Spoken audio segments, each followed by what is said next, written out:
Guys, I think you keep forgetting to hit that subscribe button. My videos are getting views, but no one's subscribing, so I thought I'd drop a quick reminder. Today, we're diving into what if Isabella Swan, a vampire hunter, was kidnapped by Edward Cullen. Without wasting any more time, let's jump right into the video. You've subscribed now, right? It's a strange thing, to breathe but never really live, to think, but never do it individually, to have a heart, yet never show it's there. Being a vampire hunter does that to you. My name is Isabella Swan, Bella for short, and I've been born and raised to believe all vampires are created evil. They have no thoughts besides killing. Their hearts resist to beating, and yet they have the privilege to mate. They even breathe if they so choose, yet they don't have to. I sat up in my bunk that I shared with my best friend, Angela Weber, and glared around the barrack at the 4 other girls we shared the room with. I rubbed my face with my hands, pushed my long braid behind my back, and glared at my alarm clock. That read 9 p.m.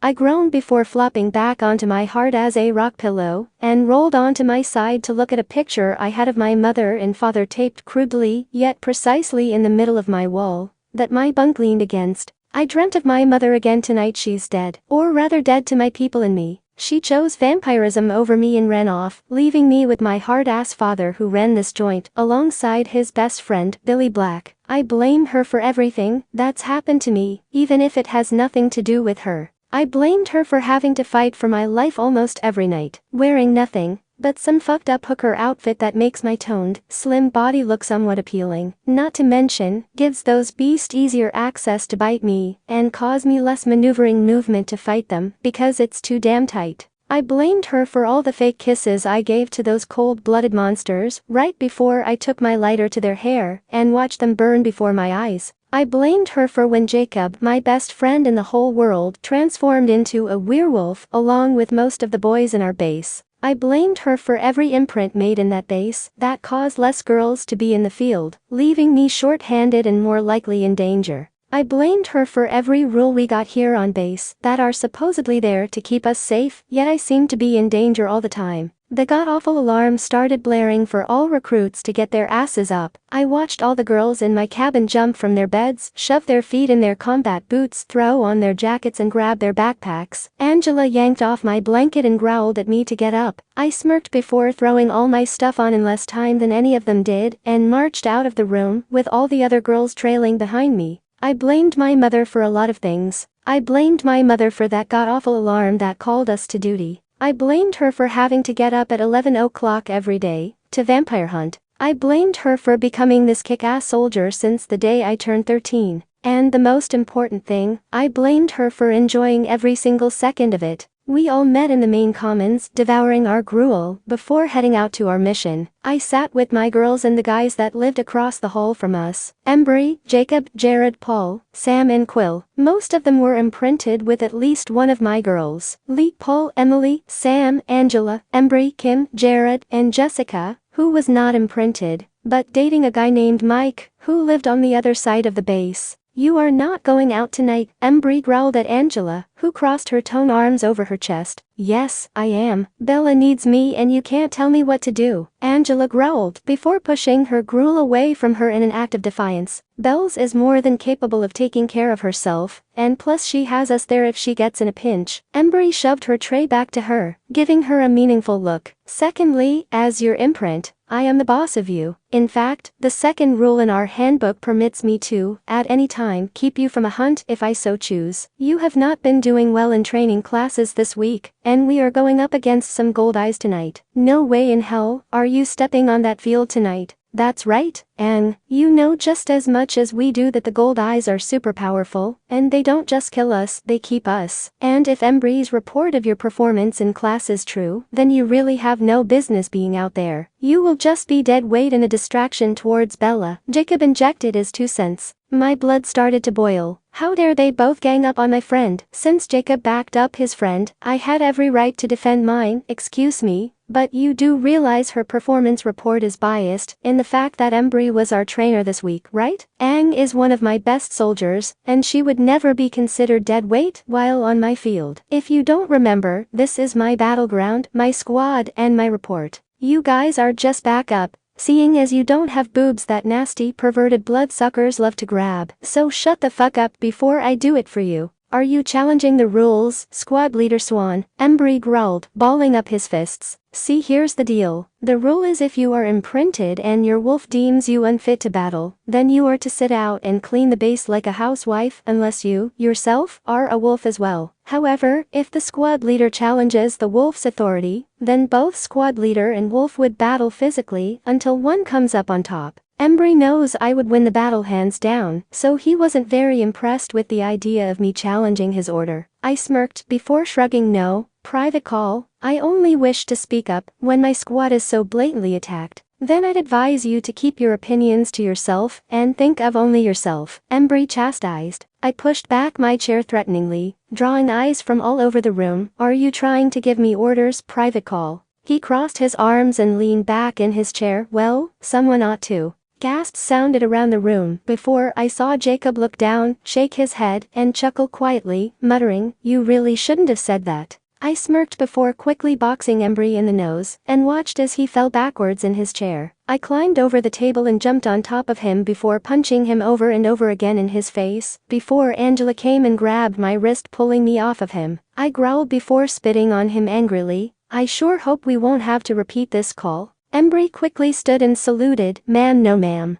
Good. I paced before him. In light of your disrespect, tonight you are restricted to the base, and you are to help the women with everything. You will not be joining this mission. Do you read me? Ma'am. Yes ma'am, Embry bellowed. At ease, I growled and turned to the rest of my troop. Be ready to leave at exactly 12 hours. Dismissed. My girls followed me as I stormed back to our barracks. The girls quickly dressed in our clubbing outfits and did their makeup and hair. I slithered into my tight green and black shimmer dress that switched colors depending on my movement. I put on my black leather jacket before going to the counter and plugged in my curling iron. As I waited for it to heat up, I looked in the mirror to find Angela on my bunk pouting. I sighed and whispered, "I'm sorry about hitting your boyfriend back there." Angela looked up into my eyes through the mirror and smirked. Oh, that? He deserved that. Nevertheless, Bella, why didn't you fight him about me going on the mission? I really wanted to go and you even said I wouldn't be dead weight. I sighed and started curling my hair in thick curls down my back. It's not that ang. It's just if I can keep anyone away from the gold eyes I will. I don't want what happened to Bree to happen to you.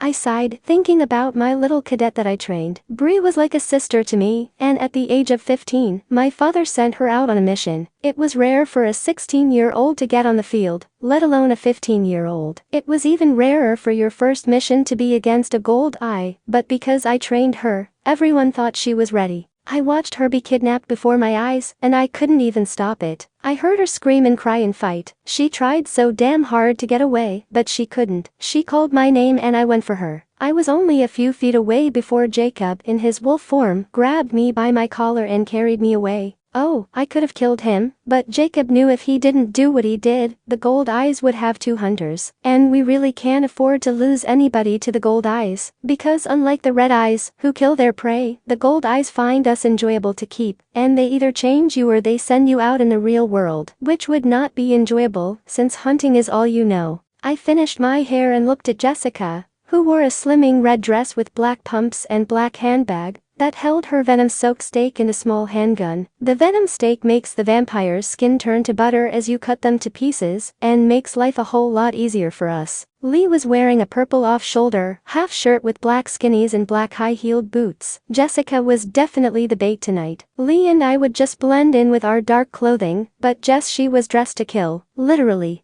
I threw on my black high-heeled boots before turning to Aang. We'll be back. Stay out of trouble for me. I'd hate to have to kick Embry's ass again. Angela giggled before getting up and hugging me. I love you, Bells. Good luck. Sure, I shrugged out of her grip, uncomfortable with the mushy stuff. See you later. With that, the girls and I went to the truck that was filled with the guys, and we drove to this club called Death's Doorstep. Ominous, I know. Mariah Carey was singing her little heart out. When we walked up to the club, I saw my girls start to wiggle a little to the beat as we neared the entrance. I got a bad feeling all of a sudden and turned around to face my troop, biting my lip a little. What's wrong, Bells? Jacob said, quickly taking note of our surroundings to make sure we weren't ambushed. I just want to remind you of the rules. Scout the area. It's a new battlefield, so we don't know the layout. Stay close. And don't get caught. I looked down at my leather jacket pocket and brushed the pill that I had in there. That pill ensured that I would have a quick death if I were caught. I'd rather die than become some vampire's pet.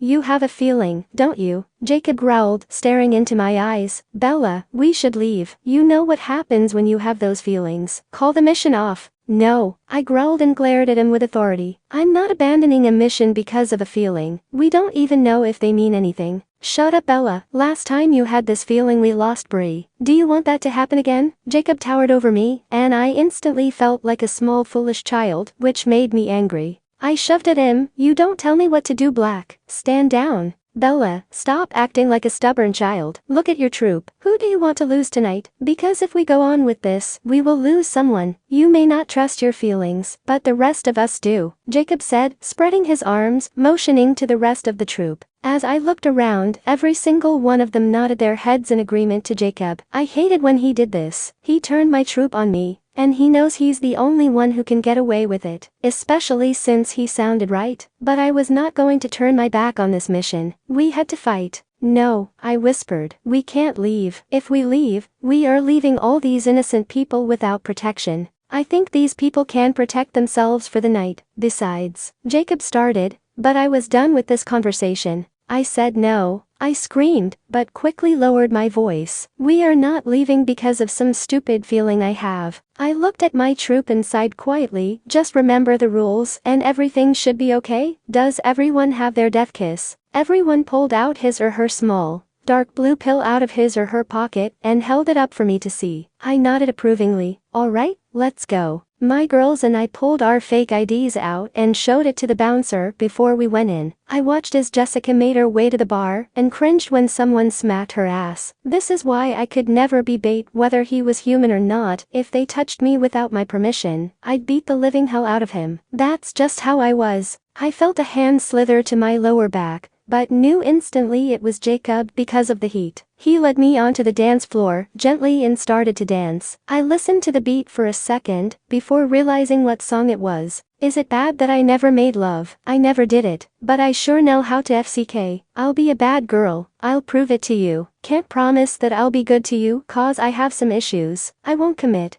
I shook my head before moving my body against Jacob's. It looked more like we were making a bedrock, but I guess that was the point. Jacob and I had that friend with benefits relationship going on. In his mind, if we kept making love then I'd eventually be his forever. But I'm not cut out for that. Sure, I could lie with him, but when it came to a full-out relationship with him, I wasn't the one, not for him or his wolf. It could never be full commitment with him. Sure, he can get it in my head that he loved me and never leave me, but we both knew it wouldn't be true. He could imprint on anyone at any time, and there is nothing we could do about it. He wouldn't be able to stay away from her, and I have no power over an imprint. So I kept my distance, made sure our sex was nothing more than that, and left right after we were done. Sure, it's cruel, but God, it was too amazing to give up. Plus Jacob likes it too. He can't boss me around. We won't get tired of each other. And if we do get tired of each other, we could just leave. No strings attached. No promises made. That's it. The end. Yeah, I'll be good in bed, but I'll be bad to you. The song ended and Jacob let me go. I'm getting a drink. Want one?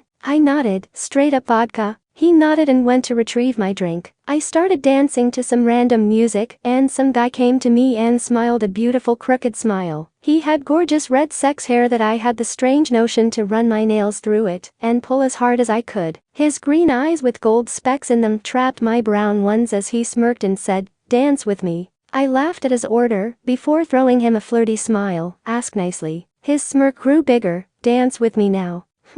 I faked thinking about it. Nope, I make the orders.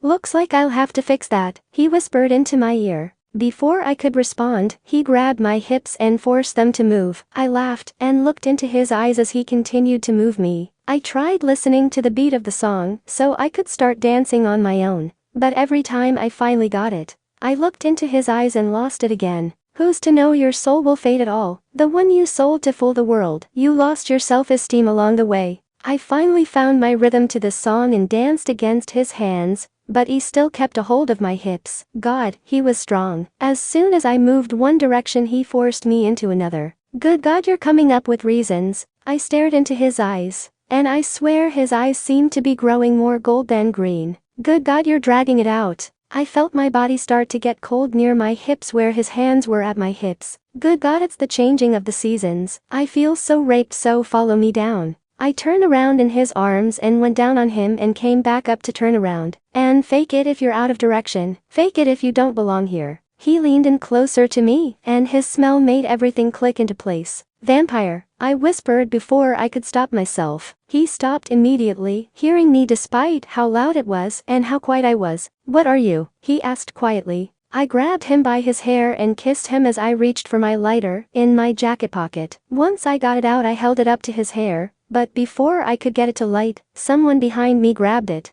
I let go of Redhead's face and turned to see another vampire with blonde hair, but he didn't wear contacts. He was full-out gold-eyed vampire. Sorry about that, darling, but I can't have you killing my brother, especially since you just gave him his first kiss. The blonde vampire sneered with a southern accent. Jasper, how many do you reckon are here? Redhead asked. 2 other girls and a couple guys, Jasper answered. FCKU, I growled. I reached for my stake in my boot, but the Jasper bloodsucker stopped me and pulled it out. The redhead patted me down for other weapons and found none, but then again he didn't dig in my panties to check either. Edward, she's too smug. She has something on her. Keep checking while I get everyone gathered. The southern dumbus ordered and turned around. Jerkward searched me again before looking down toward my other lips, and raised an eyebrow and chuckled before looking into my eyes. Want to get that out or do you want me to get it? FCKU, I growled again. He shrugged and took a step towards me. But I held my hand up to him and grabbed my weapon out, not wanting his cold hands down there. He held his hand out for the venom-coated steak, and I sliced his hand open with it. He grunted in pain and I ran, thinking I distracted him enough, but knew I was wrong when I felt his cold hands grab my wrist. He spun me to face him. Don't try to run. You won't like the consequences.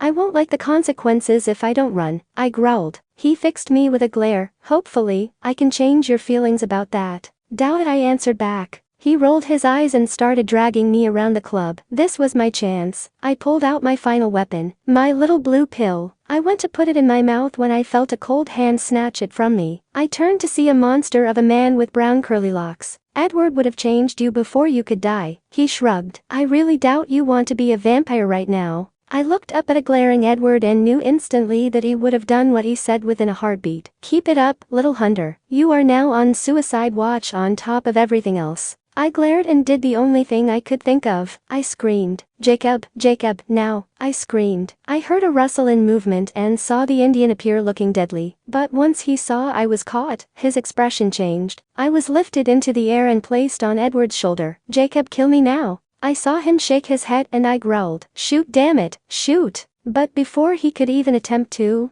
I found myself thrown into a huge SUV. I felt Edward try to buckle me in and I pounded at his chest. No, no, no, no, no, no. Let me go. Now, let me go. God damn it. No, no, no, no, no. Please no. Sit still, little hunter, Assword said gently. He eventually got the seatbelt buckled. Despite my struggling, I reached down and tried to undo it. But he smacked my hand hard like you would a toddler. Ow, I growled. No, let me go. Let me go. Now. No can do, little one. I make the orders now. He shrugged nonchalantly. I went for the seatbelt again, and he smacked my hand even harder this time. That's twice. Let's not make it a third time, please, he whispered warningly. I will never stop fighting. I spat at him and reached for the seatbelt again. Only this time he let me and I stepped out of the car. I thought he gave up. But instead he picked me up and swatted my ass 10 times before sitting me back down in seat, belting me again. I squirmed at the discomfort, but he wasn't finished. He took a needle with a clear liquid in it and stuck it into my hip. I growled at the pain but instantly felt drowsy. I squirmed and tried to fight the sleep that suddenly came on, but it was no use. SHHH, little hunter, when you wake, I'll be there for you. For now, relax and sleep. You have a long day ahead of you in a few hours. Jackass soothed, trying to sound comforting, but all it made me feel was sick to my stomach, angry, and another small emotion, one I've never felt before: defeat. Fear? I don't know. All I know is I did not like it, not one bit. I sighed in my sleep, feeling the most relaxed and refreshed than I ever felt before. I snuggled into my pillow lovingly, so soft. Angela, when did they give us new pillows? I waited a few moments in silence, but when Aang didn't answer, my eyes shot open alarmed. I shot up in the bed, knowing if I did that in my bunk, I'd have a goose egg on my head. Instead, I was sitting in a full-sized bed with a soft blue comforter and white canopy behind my head. I looked around and saw 2 other beds in the room, except one had a seductive red silk comforter and a black canopy on it, and the other had a fluffy cotton candy pink comforter with a lighter pink canopy, and filled with tons of stuffed animals. The beds were made all nice and neat, and had a nightstand by the bed. The nightstand by my bed was a light oak color, while the pink bed had a pink one, and the red bed had a black one. The beds were spread out enough to make it look like the big bedroom was separated into 3 smaller rooms. The side of the room I was on had completely bare white walls, while the middle of the room, where the pink bed was, had a soft pink tint to the walls with beautiful clouds painted on it. The far left side of the room, where the red bed was, had a slight gray color to the walls, and a small black vanity with a red cushioned black stool against the wall next to the bed.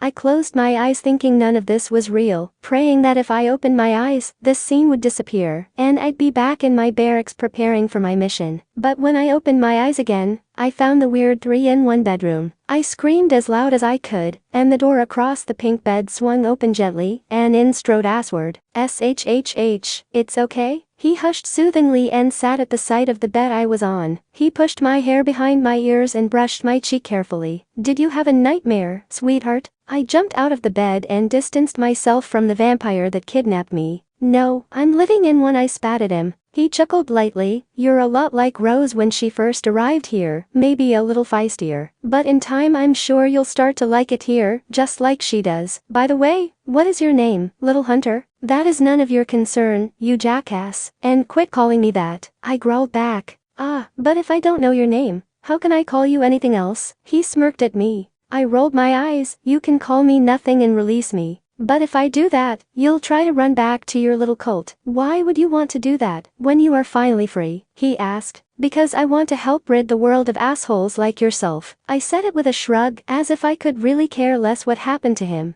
Jerkward sighed and stood up. "That's something we need to talk about and get nipped in the bud right now." He walked over to me, knocked my feet from under me, and threw me over his shoulder. I struggled and kicked, but to no avail. He sat on the bed I was on earlier and sat me in his lap, grabbing my chin and forcing me to look him in the eyes. "My dear, you have been brainwashed into believing all of us are evil, but I can assure you, we are not," he said quietly. "Hard to believe when you kidnapped me," I growled back. "Ah, you are quick. I like that," he chuckled. "But anyway, need I remind you that you did try to kill me first, and you have put yourself in a dangerous situation by coming to that club, knowing it was filled with vampires. Tell me, if I hadn't have taken you, what would you be doing right now?" "Depends. What time is it?" I asked. "Well, you slept the entire day away, so it's almost midnight," he answered. I shrugged. "I'd be in another club trying to find vampires to kill." I watched him grit his teeth and look into my eyes. "How old are you?" 17, I said proudly. 17, he whispered. "You had no life then?" I glowered. "I have a life." "No, you have a body. Everything else is controlled, manipulated and abused. The proof is the fact that you defend them even without thinking about it. Tell me, little hunter, what is your favorite ice cream flavor?" "I don't have one. That's fat that can slow my body down," I replied automatically. "What was your favorite movie growing up as a kid?" he asked. "TV fries the brain and turns you lazy. I need to be strong and fit to survive." I answered like a freaking robot, but I would not admit it was right. "Little hunter, when was the last time you were touched?" he asked. "I'm being touched now." I gestured between us. "I mean before meeting us," he asked patiently. "I was hugged by my friend before I left for the mission," I replied proudly. "When was the last time your parents held you, cared for you, talked to you personally?" he asked. "My mother is a vampire and left when I was young. My father, the last time I talked to him personally was when I turned 13, and he told me I was ready to be a hunter." I shrugged. "Do you not see? You are being used," he said exasperated, and I swear I felt his grip tighten in a loving way. "I am not being used." "Shut the hell up," I growled, covering my ears childishly. I didn't want to hear any of this, and I wouldn't. I would not be brainwashed by this filthy bloodsucker. I refused to believe a word he said. Yet as I thought that, my brain went into a whirl. His words bounced on the side of my brain like bouncy balls, and I found myself getting angrier. I felt his hands wrap around my wrist and pull. "Little one, are you alright?" he asked gently. I growled and punched him in the face. "Don't f***ing talk crap on my family." He growled and grabbed both of my wrists in one hand and held his nose softly with the other. "Are you alright?" That was a hard punch. "Did you break anything?" Now that he mentioned it, my hand was throbbing and kind of hurt, but nothing I couldn't handle. I relaxed and willed my body to numb itself. Edward's eyes hardened, and he lifted my hand to see that it was turning purple and was crooked. Great, you broke it. I don't know how you hunters can break something and not feel it. Rose can do the same thing. Emmett constantly has to watch her to make sure she doesn't hurt herself. Thank God we got little Alice at such a young age, or else Jasper would have his hands full constantly, he said as he wrapped my hand up and then picked me up bridal style. He carried me to the door and opened it to reveal a bunch of tunnels, which looked like we were underground. He turned right into a tunnel that had what looked like a small doctor's office. He set me down on the crinkly paper-covered bed thing doctors use to check a patient. Behave, Edward whispered just when a bleach-blonde vampire stepped in. He smiled at me sweetly and spoke, "Hello, I'm Dr. Carlisle Cullen, but please call me Carlisle. What seems to be the problem?" I went to answer, but Edward beat me to it. She fell and tried to catch herself with her fist, but it seemed to fracture her hand. "Let me look at it please," Doc said. He grabbed my hand gingerly and looked it over before nodding. "Yes, it seems it is broken. What color of cast would you like, my dear?" "Just a plain white one, please," I replied. I knew to respect this vampire, because for whatever reason Edward lied about my break. Why? I don't know. All I know is, don't piss off Dr. Kendall over there. The bleach-blonde vampire placed the cast on me quickly, and when he was done Edward quickly grabbed me up like a small child and held me close to his chest as he rubbed my hair softly. "Well, I'd best get this little one back to bed. We need to get her on a regular schedule as soon as possible." "Yes, well, young lady, have a nice evening and try not to fall on your hands from now on. That's what the fat on your butt is for." Doc chuckled. I nodded and whispered, "I'll try, sir."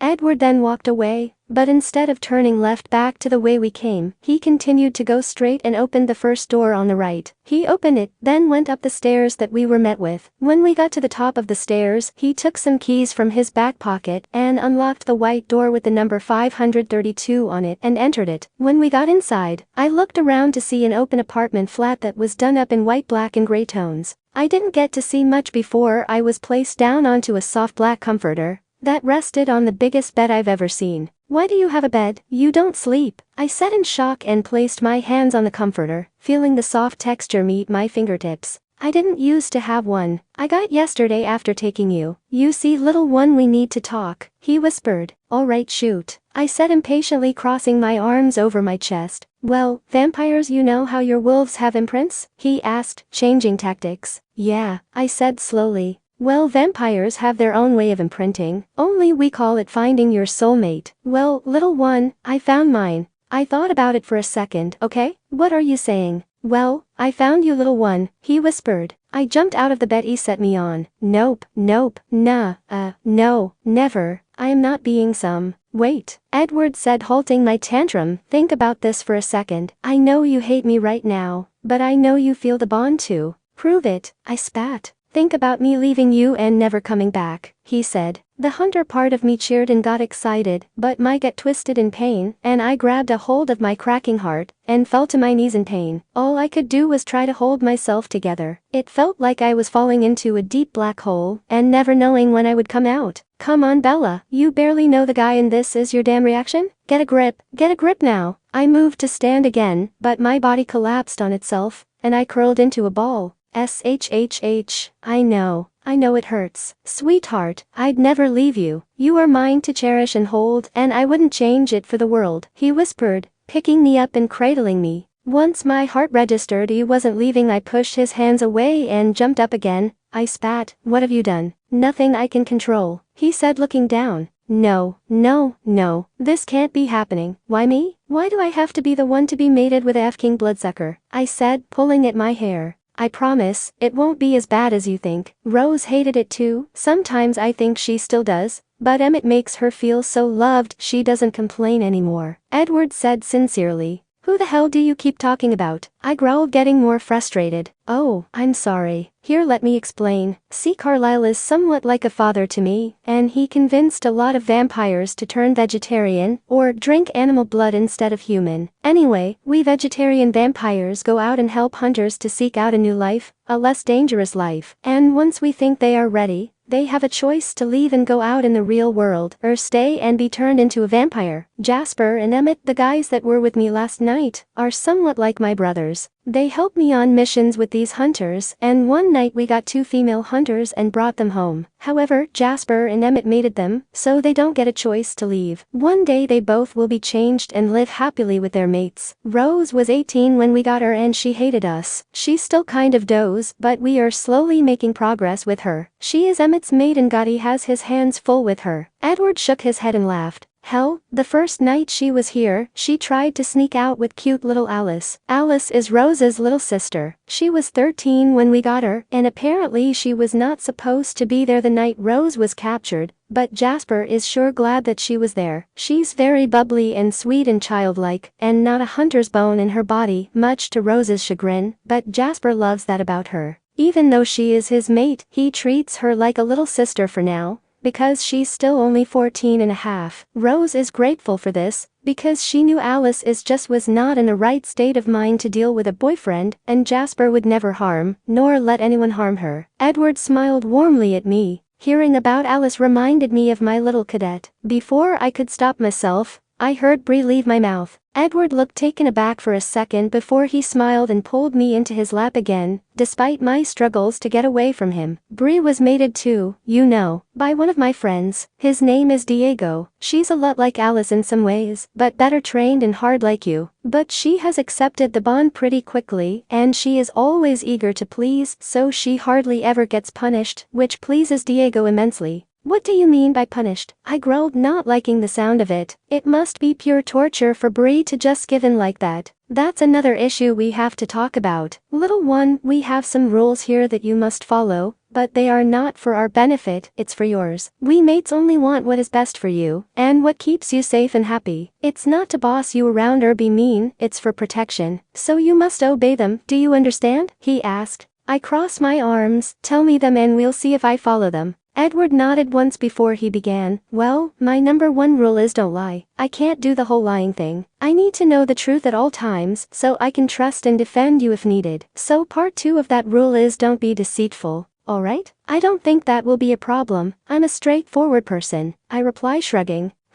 I can tell. Anyway, rule number 2, always be respectful. This includes the human mates as well. We vampires are very protective of our mates, and it doesn't matter who disrespected them. We will do everything to defend our mates. You do realize the mates are hunters, right? All hunters respect each other no matter what, I replied, crossing my arms. Tell that to Bree and Rose. Rose bullied Bree around after Bree accepted the bond, and Bree beat the living crap out of her. Oh, that's rule number 3. Do not fight, ever. Not even you're provoked. You come find me and I will deal with it, otherwise you are on your own. Bree got a beating of a lifetime from Emmett for laying her hands on his Rose. Diego got to her just in time to stop further bruising. Oh, but you better believe that Rose got worse for it, by Diego and Emmett. Wait, why did she get punished twice? That hardly seems fair, I said, always defending fellow hunters, no matter if I wanted to kill them for laying hands on my cadet. Once by Diego, for disrespecting and laying her hands on his mate, and once from Emmett for making a fool out of him, by forcing him to punish Bree. He shrugged. How did she force him? He has own body and own mind. He could have stopped himself, I growled. That's just the thing. When you see your mate in danger, you do everything in your power to stop it and prevent it from happening again. So when Emmett found Bree beating the hell out of Rose, might I add, he couldn't prevent himself from flipping a switch and going all caveman on Bree's ass.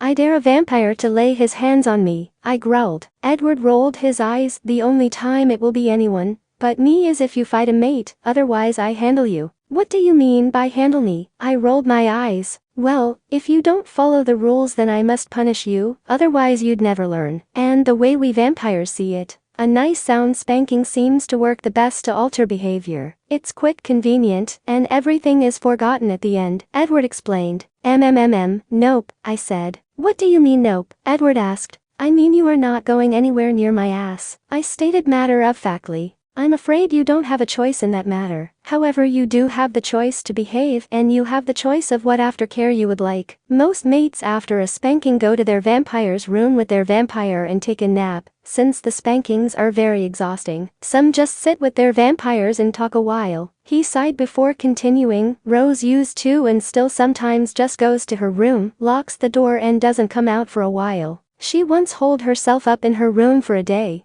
and was going to stay there longer until Emmett broke down the door, intending to spank her again for not eating and taking care of herself, until he noticed how hurt she was. I felt Edward's grasp on me tighten. That's rule number 4, you must always communicate with me. Rose took off before Emmett could comfort her, and she made herself sick with worry that her mate didn't love her anymore. All because he didn't break down the door sooner. But that wasn't the reason at all. Emmett just thought she needed space, but that's the last thing she wanted. So now before she can go to her room, he makes sure to cuddle her for a minute, tell her he loves her, and he'll check on her later, if she so chooses to lock herself in her room. Sounds like Rose gets in trouble a lot, I reply. Edward shrugged. It's not her fault. She was trained to hate us and defy everything we say, despite if it's for her safety or not. I sighed. Any more rules? Yes, one more rule. Take care of yourself. This includes 3 meals a day, getting plenty of sleep, which is at least 8 hours, young lady.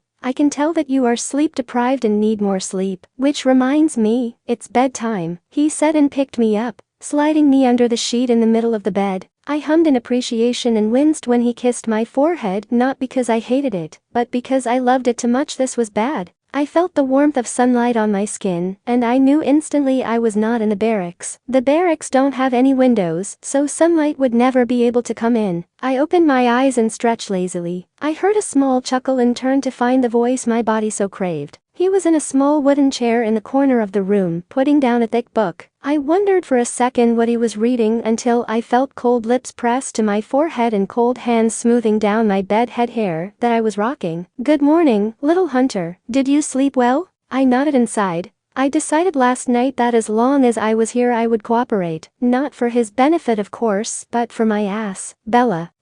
He asked in a surprised tone. Bella, my name is Bella, just in case you wanted to know, I said, biting my lip. He smiled at me adoringly. Bella, thank you. I nodded and crawled the long journey to the edge of the bed and swung my legs out to touch the black wooden floors. Just when I was about to step completely down, I felt a hand push me down on the mattress and fuzzy socks being gently pulled onto my feet. I sat up on my elbows, watching Edward do the small caring task, and smiled when he kissed my sock-covered toes. He looked up finally, and realized I had been watching the whole time. I'm just making sure your feet don't get cold. Overprotective of my feet now? Do you have a foot fetish that I should be worried about? I asked in a laugh. No. He smiled before moving up further to my body, but I do have a Bella fetish that you should be worried about. He then started tickling me and I squirmed, not daring to make a sound. The hunter in me refused to show that kind of emotion to a vampire, and I could not give him the satisfaction that I was enjoying his company. But all my training was shot to hell when he blew on my tummy, like you would a small child. I squealed a peal of laughter, and I heard him chuckle before he pulled me up.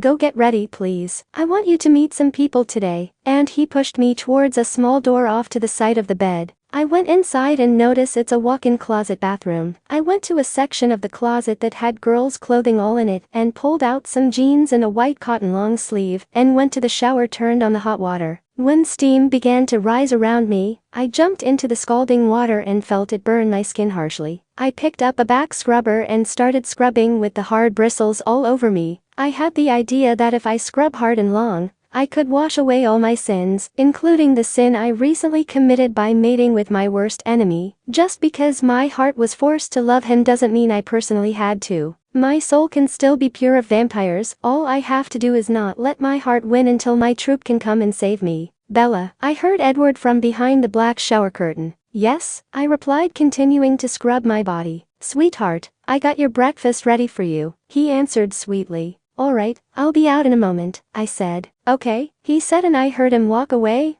Oh, and Bella. Yes, I answered. Turn the heat down in that shower, please, he ordered quietly, knowing exactly what I was up to. Once I heard no more footsteps, I instantly turned the cold water on and stayed under until I saw my completely red irritated skin turn its normal color and got out. I dried myself completely and quickly dressed in the clothing I had picked out earlier. Choosing to let my hair dry and curl naturally, I went out to the main part of the flat and moved to the kitchen area. I sat down on a black cushion stool at a gray countertop bar, while Edward fixed me a plate of eggs and sat it before me. I didn't put any seasonings on it, because I assumed your stomach is not used to it. Am I correct? Edward asked as soon as he set it down. Yes. We had too big of a troop to worry about the taste in our foods, I answered, picking up the fork and stabbing some egg onto it and placing it in my mouth. Well, I plan to fix that, but I don't want to make you sick, so I'll slowly start by adding only a small amount of spice in one of your meals a day, until we get your stomach built up, he said. That's okay. I really don't need you to do that. I'm fine with my food now, I shrugged, stabbing some more eggs and placing it in my mouth again. No, I want to. It's not just to build your stomach for other spices, it's also to prepare your body for regular foods, not just protein and wheat. I plan to give you foods from all of the food groups, and not just two. I want your body completely healthy from now on. Would you like some milk? He asked. No thank you. May I have some water instead? I asked, making a face at the thought of anything with fat in it. I have fat-free milk, he replied, reading my mind completely. Oh okay. I said and watched as he got me a glass of milk. Like I said, I wouldn't force too much on your body. I know it won't be able to handle much, so we will take it slow and start adding dairy into your diet, he said, setting the halfway filled small glass of milk in front of me. I picked it up gingerly and took a small sip. The taste was sweet and delicious, but as soon as it went down my stomach revolted a little. I pushed the glass away and he smiled and kissed my hand before turning around and filling a glass with water and handed it to me. How was that? He asked. It was good. We usually just substitute those nutrients with vitamins since they are cheaper and work just as well, but those things are gross. I shrugged, taking a gulp of my water. Well, hopefully with time we can let those nutrients and fats to help you. Your body does need some fats for you to survive, you know, he said. Yeah, but we get that from our protein also, I answered. Well, you're not getting enough of it, sweetheart, he said simply, not being insulting in any way. I sighed and went to grab for my milk glass. I took another small sip, and my stomach rippled. I think we had enough experimenting for today with the milk, Edward said and took it away. I nodded and continued to eat my eggs. After I finished, he took my plate away and washed it quickly in the sink and put it away. After he was finished cleaning up the dishes, he came back to me and helped me out of my chair. Come, we've got places to go, people to meet, he said, taking my hand and leading me down the stairs, back to the tunnels. As we walked, he explained things further to me. The apartment we were in is my home. You are welcome there anytime you would like. You may sleep there anytime you and your roommates find you are sick of each other. The room you were in when you woke yesterday is your room. You share it with Rose and Alice. We are going to meet with them and their mates in just a moment. Where are we going now? I asked. Well, I'm going to show you your stuff, he said, opening a door that revealed the room I was in yesterday. This is your room as you know. He then turned around and went straight into the tunnel across from my room. I followed and saw it was a dead end, except for two doors on opposite sides of each other. He pointed to the one on the right that is the bathroom. You share it with Alice and Rose also.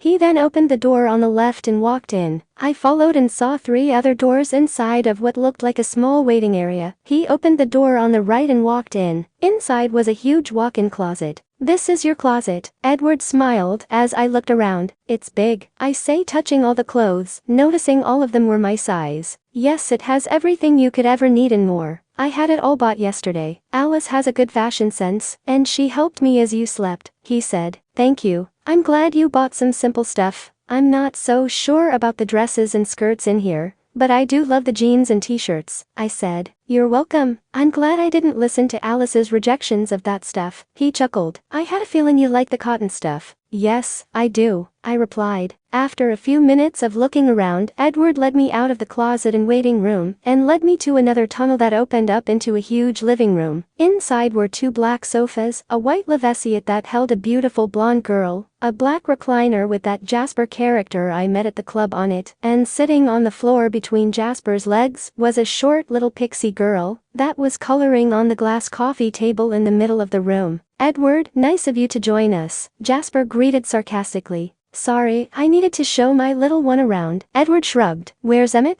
He went to get food for the girls, he said, petting Alice's hair lovingly. Good. Hello, Alice, Rose. Edward finally greeted the girls in the room. Edward, the blonde snapped haughtily. The pixie girl, I presumed was Alice, judging by the way she sat comfortably between Jasper's legs, looked up and smiled at Edward. "Hello Edward, who's that beside you?" Edward smiled and pulled me to the couch by Jasper and her, and sat me on his lap. He buried his face into my neck and said, "Well Alice, this is my Bella." Rose's head snapped to mine, and I instantly recognized her as being a Hale. Her father led another type of hunter convent, but they aided us in battles when needed. Edward's head swiveled in her direction, with a confused look on his face. "What are you thinking about, Rose?" Edwards asked in a polite tone. Rose never took her eyes off me when she said, "None of your business, Edward, stay out of my head." I looked at Edward confused, and he stopped scowling at Rose long enough to look at me and smile. "I can read minds, sweetheart." I quickly jumped off his lap, suddenly angry. Not only do I have to behave for a vampire, but my private thoughts are now not even mine. How dare he keep this from me? How dare my father for not warning me of this possibility? And just like that, all my anger dissimulated and was replaced with calm, which confused me even more. "Jasper has the power to control emotions," Rose whispered to me. I growled and turned my gaze to Jasper. "Do not mess with my emotions." Edward grabbed my wrists and pulled me closer. "Bella, please be respectful. I'm going to explain some things to you, okay? Please remain calm and let me explain before you state your opinions." I rolled my eyes but nodded my head, playing along for the moment.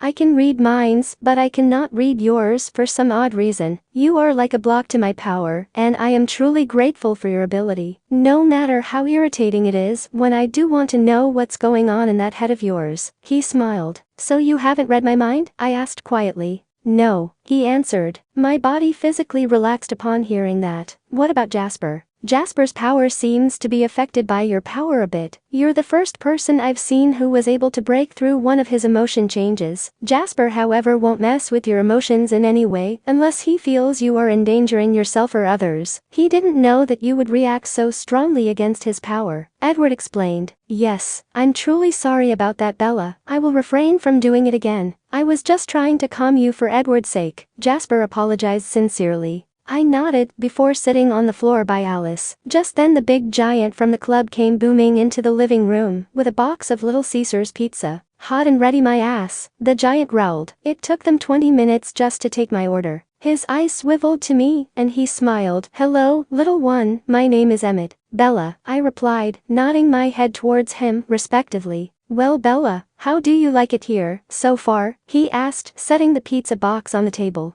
"Well, it's a lot to take in," I replied truthfully. "Yes, well soon you should fit right in. To tell you the truth, you kind of already do." Emmett smiled. I didn't know what to say to that, so I just nodded my head at him. "Well, I got you girls some food, so dig in," he said, going to where Rose sat and kissed her forehead before helping her up and pushing her towards the box of grease. Alice smiled happily and opened the box, causing a huge waft of the greasy fatness to blow right in my face. My stomach twisted in a way it was not supposed to. I tried with all my might now to be sick. Edward picked me up and carried me to the entrance of the living room. "I'm going to take Bella to my apartment and feed her. Her appetite is worse than Rose's was when she first got here." Jasper and Emmett nodded their heads sympathetically and said their goodbyes before Edward dragged me off to his room. He set me at the little bar area and got out some lean meat and started to cook it. He added some sort of spice to it when it was finished browning and then put it in front of me. "It has some onion powder added to it, not a lot, but enough to introduce you to new flavors." "I'm sorry our visit was cut so short. I forgot to mention your dietary habits." Edward apologized. "It's fine," I said, taking a bite of the hamburger meat. The spice twisted my stomach a little, but it was too good to stop eating. I started shoveling it in before I could stop myself. "Whoa, slow down," Edward said, taking my fork. "You are going to end up making yourself sick."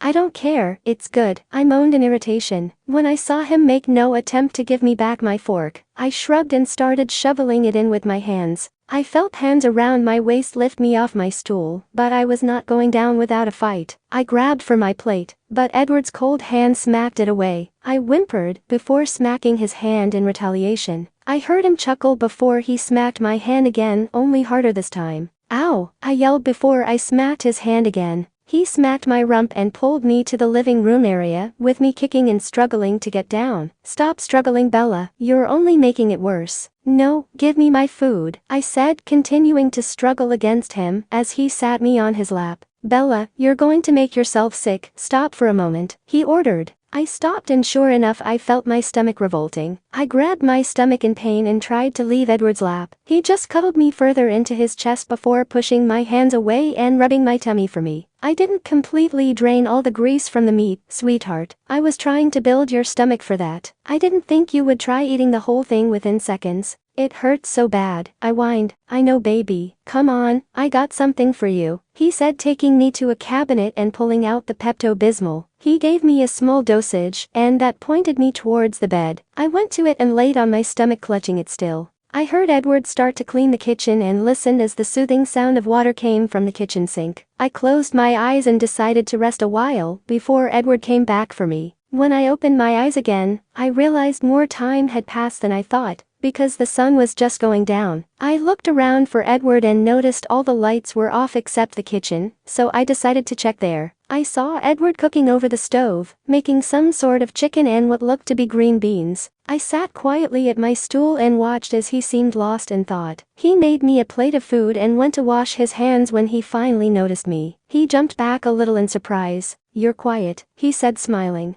I shrugged. That's the vampire hunter in me. He carefully set the plate in front of me and sat on the island behind him that was placed across from my little bar. I picked up my fork and tasted my chicken carefully, noticing no spices in it, and slowly dug in. I felt Edward's eyes on me the entire time, and to tell you the truth it freaked me out. I wiped my mouth with my napkin and met his intensive stare. "What, can I help you with something? Or are you just going to stare at me like a creep?" "Bella," he sighed exasperated, "be respectful, please. I was just thinking of how I was going to tell you something. I need to hunt and before you ask, yes it's animals. Anyway, I won't be back until late tomorrow evening. While I'm away, Jasper and Emmett will care for you. Do exactly as they say, especially Jasper. He is very old-fashioned when it comes to women." "When do you leave?" I asked, thrilled that my hunter part of me still wanted him gone. She was practically bouncing off the walls with the thought of him leaving and never returning. "In a few moments. You'll be staying in your room tonight with the other girls," he answered. I thought about that for a minute, and the hunter in me saw this as a brilliant opportunity. But then something Edward said came into my mind. "What do you mean Jasper is old-fashioned with his women? You said the only time a vampire other than you spanks me is when I endanger his mate." "Yes, he usually doesn't spank another mate unless his mate is in danger, but he has other punishments for you, until I get home to deal with you myself," Edward explained. "Okay, I was just making it clear. What are the other punishments?" I asked. "Hopefully, you'll never have to find out," he said, kissing my forehead before helping me off my stool. "Come, we must go now." He then led me out of his apartment and down to the huge living room again. Only something was different. The furniture was arranged like a movie theater, and a huge TV, that was not there earlier, was hanging on the wall. Rose and Alice were there, Rose on the last couch in the third row, and Alice was on the first couch in the first row, with Jasper sitting right next to her. Alice had snacks galore all gathered around her, and her eyes were glued to the TV, but Rose had a book in her hands and looked to be reading rather than watching the colorful animated film that was on.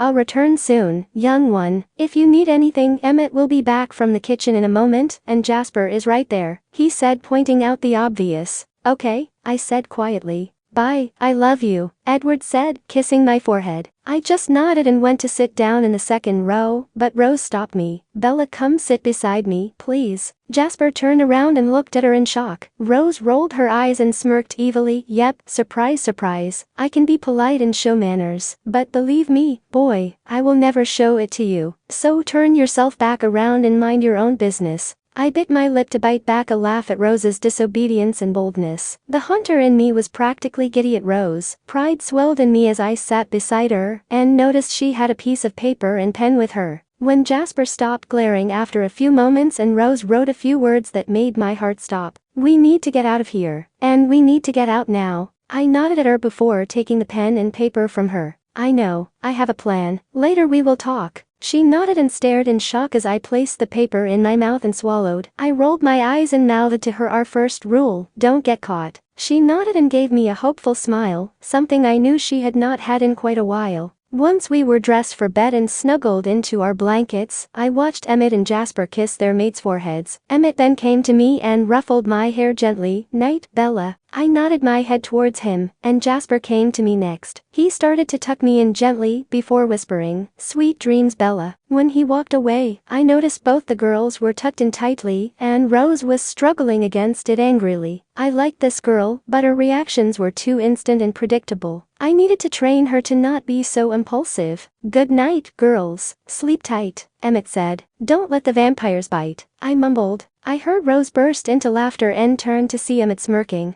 "I like you, Bella," Emmett chuckled before turning off the light and leaving. I waited a few moments and noticed they hadn't walked away yet. I turned to see Alice snuggle up and fall asleep instantly. Rose, on the other hand, stared back at me with a look of pure determination and hope on her face. She struggled to get out of her warm, silky imprisonment, but I shook my head at her to tell her to stop. I motioned my eyes toward the door, signaling we still had company. I slowly brushed my fingers to my sides, pushing gently until I felt a break in my hold. I pushed it completely down and saw Rose stare in shock that I got out so quickly and quietly. I rolled my eyes and held my finger to my lips, and made my emotions calm enough to where I felt at least half asleep. I then threw my training into gear and quietly moved to Rose's bed. I sat there for a moment and looked at the door and saw their shadows under the doorway. I rolled my eyes. Stupid, overprotective, dumbass vampires. I released Rose's silky prison and moved to her ear, putting my mouth on it and whispered, "Stay silent. They are still at the door." She nodded and pressed her mouth to my ear. "They'll stay there all night. They don't know you yet, and thank God they don't, otherwise they'd never let you bunk with me." "How were you kidnapped, Hale?" I asked. She sighed. "Alice showed up, and I got a little sidetracked because she's not trained at all. Hence why she is giving up to the bond so easily." I rolled my eyes. "Hale, she has already accepted the bond." "I can't believe that." "Not yet anyway. For now, I'm just grateful that she has been peaceful with Jasper. He's so strict and won't think twice to punish her in any way he deems fit." "Rose, I need to get Bree before we leave. It's my fault she was captured and I plan on taking her home," I whispered. "Bree is gone, Swan. She is too far deep in the bond," Rose whispered. "I won't believe that until I see it. Nevertheless, I owe it to her to help her escape," I answer. "Swan, how were you caught?" Rose asked. "Jasper took my weapons, and Emmett took my pill. And Jacob, when I get my hands on him, he didn't even try to shoot me," I growled. Rose rolled her eyes. "That boy is too far deep with you. I think it'd be wise to cut him from your main troop."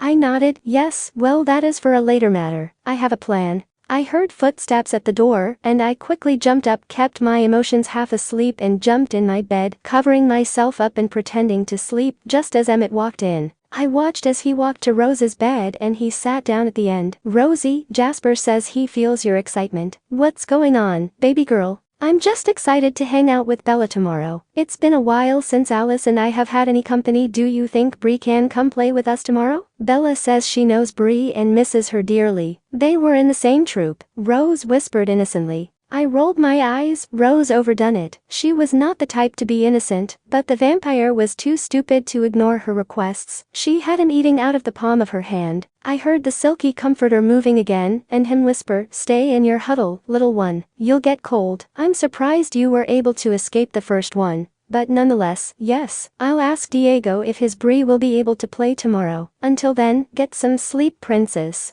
I then heard footsteps move toward me and felt hands tuck me into my blanket again, only it was a lot tighter. "Oh Bella, you're just perfect for Edward. Now I know why he likes to watch you sleep. For once you don't look so uptight." I felt Emmett's lips kiss my forehead in a brotherly way, and he gently brushed my hair away from my face before I heard his feet move to the door and the door closed, but I knew he was still inside the room because I felt eyes on me coming from the doorway. I acted like I was trying to toss and turn in my sleep, and even let out a few fake whimpers, as if the blanket was causing me discomfort by being wrapped too tightly around me. Before I made my hands seem sleepy and heavy and got out of my soft prison, I heard a manly gasp and chuckle as I rolled over to face my wall and fell asleep for real. "Bella," a loving, beautiful voice moaned sexily in my ear. I smiled, completely relaxed and happy. Pure bliss is all I can seem to describe. The bright sun warmed my delicate flesh as sexy strangers' fingers danced across my skin. My eyes were closed, but I could tell I was in a meadow by the way the plush grass tickled my arms and bare legs. "Bella, are you sure?" Sexy voice asked. Sure of what? All I knew was I was comfortable, and I wanted sexy guy's touch to never stop. I didn't know who was talking to me, but his voice tickled recognition with my subconscious. Without a second thought, my body curled into the strong arms of this man, and my mind screamed, "Oh yeah, baby, give me all you got." 1 second later,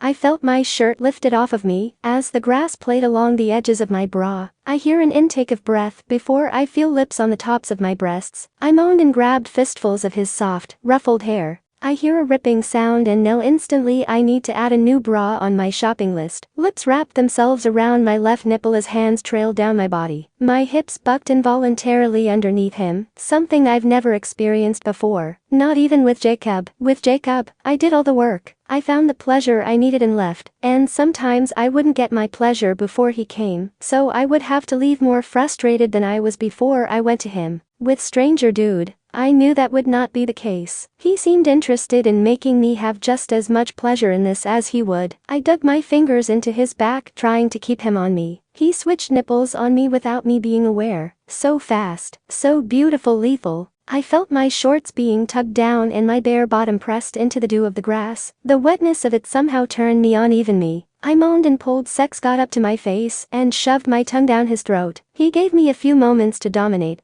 but he took over and growled into my throat, causing me to comply in his demands. That's when my thong was pulled off and something big and hard pressed at my core. "Bella, open your eyes," sexy voice said. I complied and opened my eyes to see Edward staring back at me. I screamed, "No." And that's when I woke up. I breathed heavily trying to get a grip of myself. I clutched my pillow trying to force gravity back on me, because right now, you get the idea. All of a sudden a blurred white face appeared before me. "Are you okay?" Emmett asked with concern. I stared into his golden eyes and instantly got angry. No, I wasn't okay. I was kidnapped and forced to live in these tunnels with manhandling vampires, and he's one of the reasons I'm here. I took my blanket and threw it off of me, standing up so fast Emmett backed up in surprise. I shook my head and growled, No, I'm not alright. I'm kidnapped by some manhandling, dumb vampires. I'm a hunter, a good one at that, and somehow I got mated to a gold-eyed mother who thinks I'm going to just stand by and listen to his every order and be at his beck and call. Well, I'll assure you I won't. I stomped out the door before Emmett could recover from my outburst and swung the door open and collided into Jasper. I was about to fall, but Jasper grabbed my wrist and steadied me. He looked into my eyes and instantly gasped. He looked over me to Emmett and asked, "What happened?" Judging by her reaction when she woke up, I'm assuming she had a nightmare, and when she saw me, she snapped. Now judging off of every hunter we have in this place, she must have got pissed off because I saw her in a moment of weakness. What's different though is she used words instead of fists to fight this. I wasn't expecting it, he said confused. Jasper sighed and looked down at me, ignoring Emmett for the moment. "Are you okay?" I glared at him, and Emmett busted up laughing. Wrong question, wrong time. Last time I asked that question,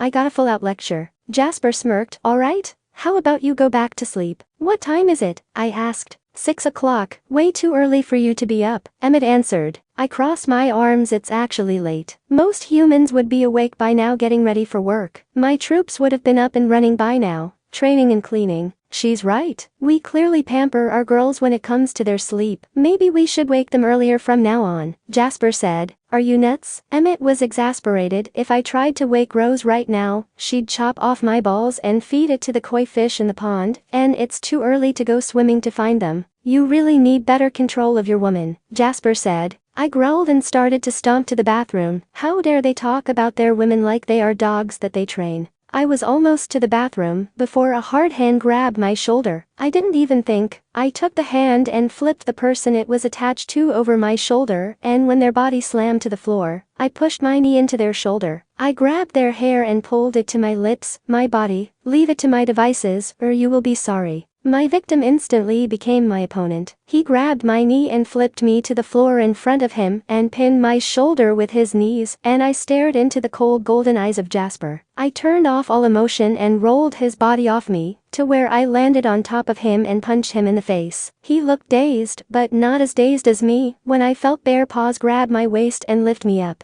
I screamed and kicked before I backhanded Emmett in the face, causing me to drop a full foot 2 feet to the ground. And just like that, the war was on. I stood to have 2 very pissed off vampires ganging up on me. I backed up and threw on the charm, Two against one? Don't you think there's a slight disadvantage in this? Their answering growl had me chuckling. No, I just wanted to make sure you guys didn't feel cheated. They both lunged at me at the same time, and I threw myself in a backflip to avoid their grabby fingers. Once I landed, I kicked one in the gut and punched the other. Enemy, destroy. My head screamed at me. One grabbed my hair, and I instantly wished I had a ponytail. Really? This is why I hate fighting the novice. They cheat and use every advantage they can get. I swiveled and kicked my leg up to his face. He let go and stumbled back just as the blonde came at me. Stop, a small voice cried. The blonde looked towards the voice, giving me a huge advantage. I grabbed his throat and reached for my lighter and instantly remembered who I am, who my attackers were, and the worst of all, I was weaponless. I dropped Jasper to the ground and I saw small Alice run to his side, but he was already up on his feet and he looked at me in concern. Bella? I rolled my eyes. I'm going to take a shower now, and you are not invited. I walked off to the bathroom and moved to one of the bigger stalls that I assumed were showers. I opened the blue stall door that matched the comforter on the bed I sleep on. I was surprised to see the white rain apple blossom shampoo and conditioner I used back at the barracks. Lucky me. My kidnapper knows what I wash with. Yep, don't feel stalked at all. I grumbled sarcastically. I jumped in the shower and started scrubbing the hell out of myself. I felt my skin turn raw, as my sins started to circle down the drain. I felt dirty, wrong and willing. Everything my training was against. How can I be mated to a vampire? A gold-eyed, nonetheless. I dreamed of sex with this man. I craved it and the worst part is I wanted more. I wanted him to be inside and I hated myself for it. Speaking of myself, what the hell happened with Tweedledee and Dum? I was robotic. I can blame it on training all day long, but this seemed like more. It was like I was the vampire in that situation. I was cold, ruthless, and I wanted his blood. Literally. I wanted to see it spill from him in the silent waterfall way that would bring me satisfaction, even though I know vampires don't bleed. What do you expect, Bella? Get a hold of yourself. You were kidnapped by your worst enemy, and you have a chance to bring Bree back to the light, and a couple other girls. Remain calm, keep collected, kick ass and collect names. I said to myself.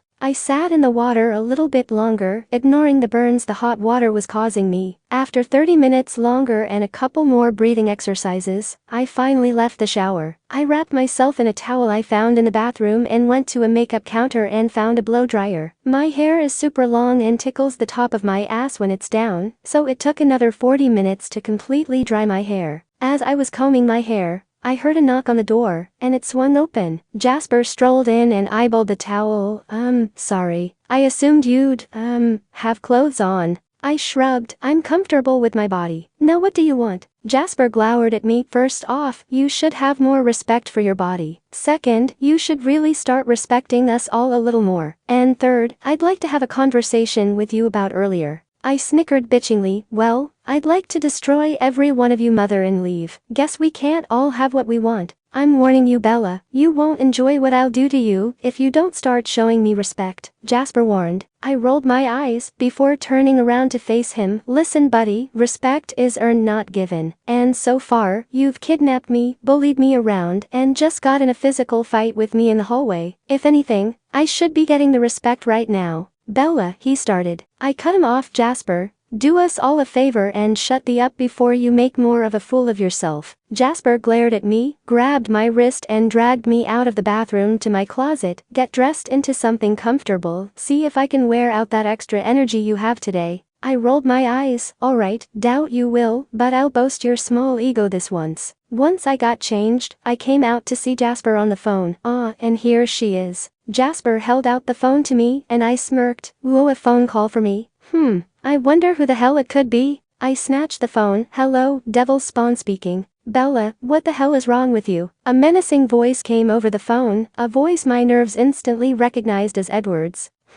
Lot of things, but let's not talk about my flaws, dearie. You have so many of your own to override of me. One of them is being a creepy kidnapping pedophile. So let's not play the pot and kettle game today. I answered. The line was silent, and I had to pull back the phone a couple times to make sure he didn't hang up. After 5 minutes of silence, Edward gave a big sigh and said quietly, "We'll be having a conversation about this when I get home. A very long one about respect, and I can assure you, you won't be sitting comfortably for a while." Good thing I love standing then, I challenged. I'm serious, Bella. I'll be waiting, I responded. You're digging yourself in a bigger hole, Bella. As for Jasper, do exactly as he says. You wanted to know how he'd punish you? Well, darling, you got it. Good luck. I'll be home soon, he said in a threatening tone. Can't wait. See you later, honey snuggles, I said sarcastically and snapped the phone shut before he could reply. Jasper held out his hand for me to return his phone, and I smirked. He raised an eyebrow and realized what I was about to do. Throw it, and I'll personally make sure you're extra sore before your conversation with Edward. I handed it back, but only because he took all the fun out of it, and would have caught it faster than I could throw it. You like training so much? I'm going to make you sick of it by the end of today, Jasper said. Bring it on, I said. 3 hours later, I've done 500 sit-ups, 500 push-ups, 600 lunges, 600 squats, and 100 laps around the football-sized gym we were in. I was going for 101 when Jasper flashed in front of me and pulled me to a stop. Well tried too. Once I was stopped, my legs turned to jelly and gave out under me all of a sudden. Bella,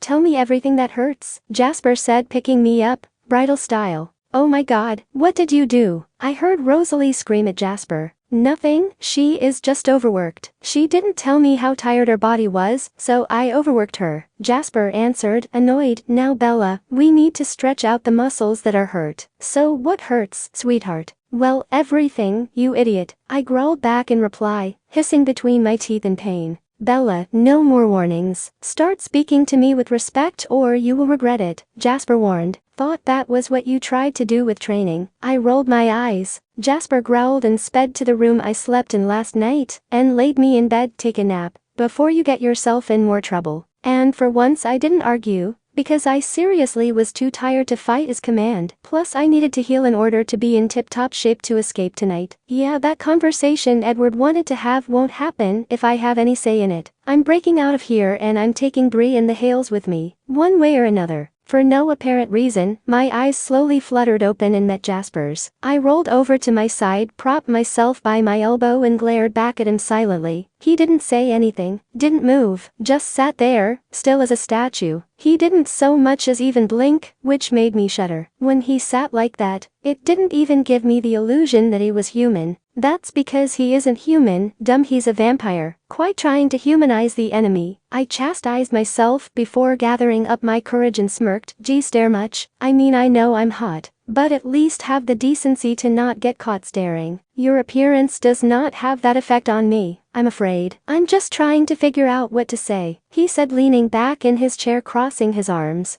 I swung my legs, which were completely fine now that I've rested, over the side of the bed and sat up easy. Say nothing and just accept the fact that I don't like you and you don't like me. We have no respect for each other, and I could give a crap less. I literally would not care if you dropped dead right now, though that would never happen seeing as you're already dead. Anyway, not that this isn't awkward enough, but I got things to do and people to see. I stood up, but Jasper pushed my forehead with his forefinger, causing me to fall back on the bed, and he said, on the contrary, I do have plenty of respect for you. I try to be nice, but you just make it difficult. Bella, I can feel your hatred for us and I understand it all, but seriously try and tone it down. I hope one day we can be friends, but until then try and help me respect you further, because it is really hard to respect someone when they want to kill you. I rolled my eyes before laughing. Oh, I don't want to kill you, Jasper. I want to torture you in every single way possible, burning you piece by piece while you watch. But because Alice is bonded to you, I can't touch you. Yes, thank God for Alice, he sneered. I scoffed. Well, isn't that ironic? The vampire can say God and not burst into flames. How disappointing. Will you guys just stop bickering? Jesus, the both of you act like freaking toddlers, Rose said, leaning in the room's doorway. Bella, it's 4 in the afternoon and you haven't eaten all day. Are you hungry? I was about to say no, when my stomach growled loudly. Jasper smiled gently at me and helped me up. Come on, Emmett is making you some venison with no seasoning for supper. Sound good? I nodded before Rose came to me and started pulling me down the hall quickly. She whispered lowly, Bree will be here at 18 hours. Okay, I replied. What's the plan? Rose asked impatiently. Later, Hale. This all depends on Tanner's emotional state. We will escape tonight. However, we have to take into account if we'll be dragging an unconscious body with us or not, I replied logically. Rose nodded and stopped in the hallway, turning on her heel to face me. I'm going to warn you, no, Swan, so there are no surprises. If it comes down to being caught with Bree and Alice and me escaping, I will take off. I nodded my affirmation, as I would expect of you.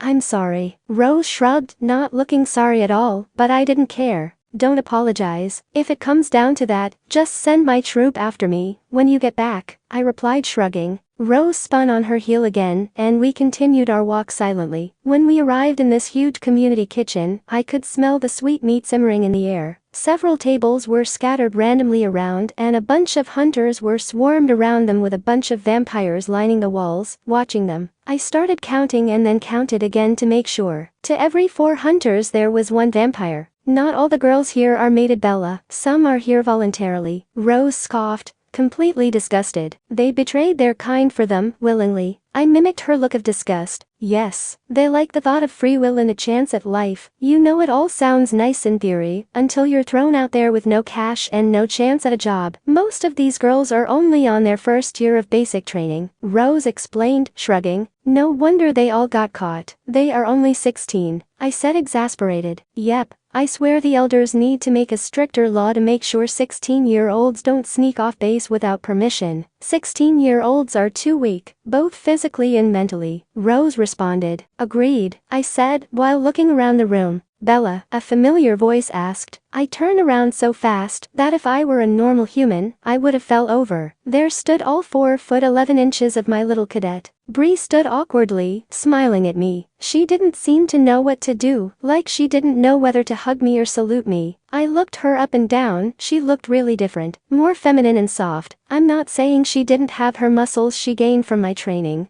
because they were still there, peeking out of her crisp, white blouse, but her attire screamed girly. She wore perfect-fitting designer jeans, with bedazzled pockets, a skin-tight white blouse, and a black amulet in the shape of a lotus flower. My eyes traveled down to fine shiny, professional black pumps, and I frowned. How in the hell would she be able to fight in those? She gathered my attention back to her by saying, "It's been a while." That snapped me out of my disapproving mood. I held my arms open a little, and she ran for the chance. She crammed herself into my arms, and I held her a little. I didn't care who was watching. This was my sister, and it was best known now that if anyone messed with her they'd die. Bree, sweetie, who is this? A masculine voice asked. Bree smiled at whoever it was behind me, lovingly, and I instantly knew this escape was going to be harder than I thought. I turned to see a man with ruffled feather raven black hair. He had a charming smile and nice build. If it weren't for his gold eyes, I would have believed him to be a hunter. Bella, this is my mate, Diego. Diego, this is my sister for all purposes, Bella. Bree introduced us, excitedly. Diego grabbed my hand and kissed it sweetly. For a blood-sucking monster, it's a pleasure to meet you, Bella. Bree has told me so many things about you. I snapped my head to Bree, who looked away guiltily. She knew better than to talk about anybody in our barracks. I returned my gaze to Diego and sneered. Oh, she did she? Then she told you that I hate being touched by anybody that doesn't have a pulse, right? He instantly dropped my hand, and he turned into stone.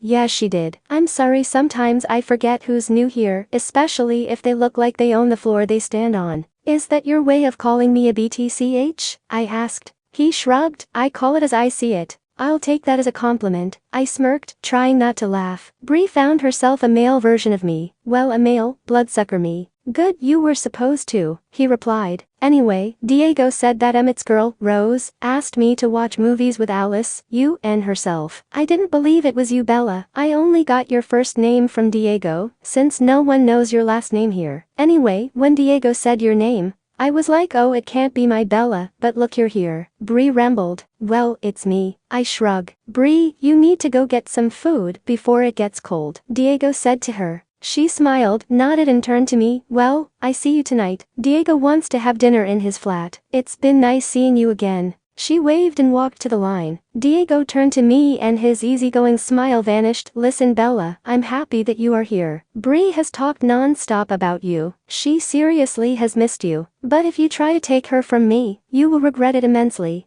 I nodded, leaned closer to him, smiled and whispered, where could we run? Plan. I whispered to Rose. I thought we were waiting for the meeting. She whispered back. No, Bree is lost. I'm going to have to kidnap her, and you may have to kidnap Alice, I replied. I thought Bree would be a good soldier and leave, but I can tell she's a walking, talking vampire wannabe. Yes, I'm sorry about that. Rose looked sympathetic. I shook my head. I don't have time for that. I need answers. What happens when we mates get in a fight? Rose glared at me. I'm not getting my beat for the probability of escaping. I glared at her. You wouldn't sacrifice everything you have to leave? You haven't been spanked by a vampire. You can't judge. Rose answered. This may never work if I don't have you fully on board, Hale. And you mean to tell me that our mates will beat us for a verbal argument? I responded. Oh, Rose said in surprise. No, they wouldn't spank us for a verbal assault. We'll be separated in our mates' bedrooms for a couple minutes since you and I are roomies. That's what I was counting on. All right.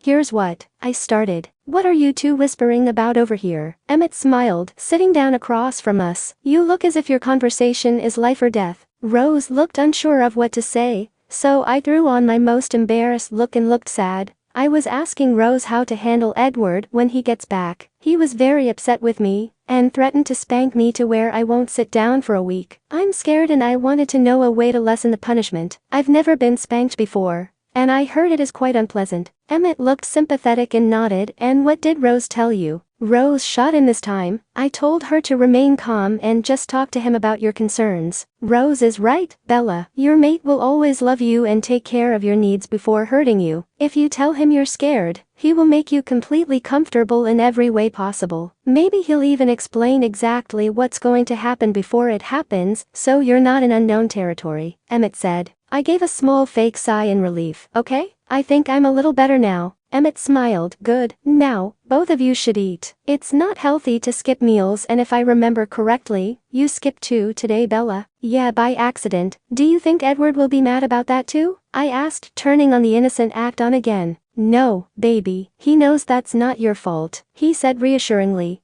I nodded and started eating the venison he made. He made sure to put no spices in it, but forgot to drain all the fat, but I didn't mind. My stomach did, but other than that I was okay. After dinner, Alice, Rose, Bree, and I were gathered into our living room, and the men turned on some weird cartoon with these little yellow creatures with blue overalls. To say the least, I did not pay attention to the movie. Instead, I was watching Rose, who in turn was watching me. It was the middle of the movie when I mouthed, "Follow my lead." She nodded and I stood up quickly, knocking my chair over. What was that, Rosalie? You got something to say about my cadet? She rolled her eyes and crossed her arms. Only that she is defective, and you clearly had no right judgment in her. I mean, look at her. She's all over that bloodsucker without a care. You're a horrible trainer for putting her through this. Before I could say anything, Bree was out of her chair in a second, towering over Rose. What was that? You wanna say that again, Rosalie? You do not talk down to my sergeant, do you hear me? Because if you so much as utter one more word to her, I will knock your teeth in. Look, it's the vampire's bitch to the rescue. Rosalie laughed sardonically. That's it. Bree was flying towards Rose when Diego grabbed a hold of her and held her in the air. Rose was out of her seat now, but Emmett was next to her in a flash and grabbed her by her upper arm. She growled and started trying to shove him off, but he was having none of it and started dragging her to, I'm assuming, his room. I took off after them and just slid a note in Rose's pocket when Jasper took my arm and pulled me away. I struggled, acting like I was trying to beat the hell out of Rose, but he pulled me all the way to Edward's room in a blur. He sat me on the bed and glared at me, and I threw on my most guilty face I could pull. He glowered and said, 30 minutes to think about what you've done. No, wait, please. I have to see my cadet. I have to see she's alright, please. She's like family. I begged, throwing myself to him, and he held me close as I started crying the biggest crocodile tears I could muster. SHHH, it's okay? As soon as your 30 minutes are up, I'll bring her here, he soothed, rubbing my back. I nodded and for some reason started spouting out truths. She's all I have left, Jasper. If she gets hurt, I don't know what I'd do. I'd be so lost. I know, little one, you don't have to explain. Now you stand in this corner here, he said, facing me to a corner in the room, and think of how this squabble could have been avoided. I'll be back in 30 minutes, along with Bree, and you two can talk before bedtime. Sound good? I nodded and remained in the corner until I heard Edward's door close, and I quickly set to work on preparing myself. I got a backpack out of the closet and quickly went to the kitchen to fill it with water and food. I then went through a lot of Edward's drawers, and finally came upon some cash that I would definitely need. I shoved that into my pocket and quickly hid the backpack under the bed, before returning to the corner, just in time to see Jasper and a sniffling Bree come in. I stayed still until Jasper told me I could leave the corner and ran to Bree, gathering her in my arms. She held on to me in a hug and I quickly got angry. What did he do? Nothing, I didn't deserve Bella, she responded, and this infuriated me more. I shot a glare to Jasper, and he raised his hands up in surrender. I'm going to leave here, before Bella starts tearing me apart. You ladies have 30 minutes before bedtime, Jasper said and left the room. I looked at Bree meaningfully, and Bree whispered, "Geez, Bella, it's just a spanking. It wasn't that bad." I knew better than to get into a fight again. I scoffed. Bree, we are vampire hunters. We were born to fight. No, Bella, we are girls. Girls who were forced in this way of life, and the vampires are trying to give us a choice, she responded. Choice? Choice? Look around, Bree. Does this look like a choice to you? Do you really think if you wanted to leave right now they'd let you? And as for them wanting us to have a choice, they really just want us out of the way so they can eat people, I growled. Why would they want that? They drink animals, Bree asked. Bree, are you so seriously naive that you started to believe everything they say? They do, Bella, they really do. That's why they have gold eyes, she tried to assure. Whether it was me or her she was trying to assure was lost on me. Didn't you think it might just be because they are old? I rolled my eyes and crossed my arms. Are you naive enough to believe everything the hunters tell you? She spat back at me. Yeah, 'cause they are human and won't try to eat me, I spat back. God, you were always so annoying and bossy. Why can't you just enjoy life and accept it as it is? She shoved me.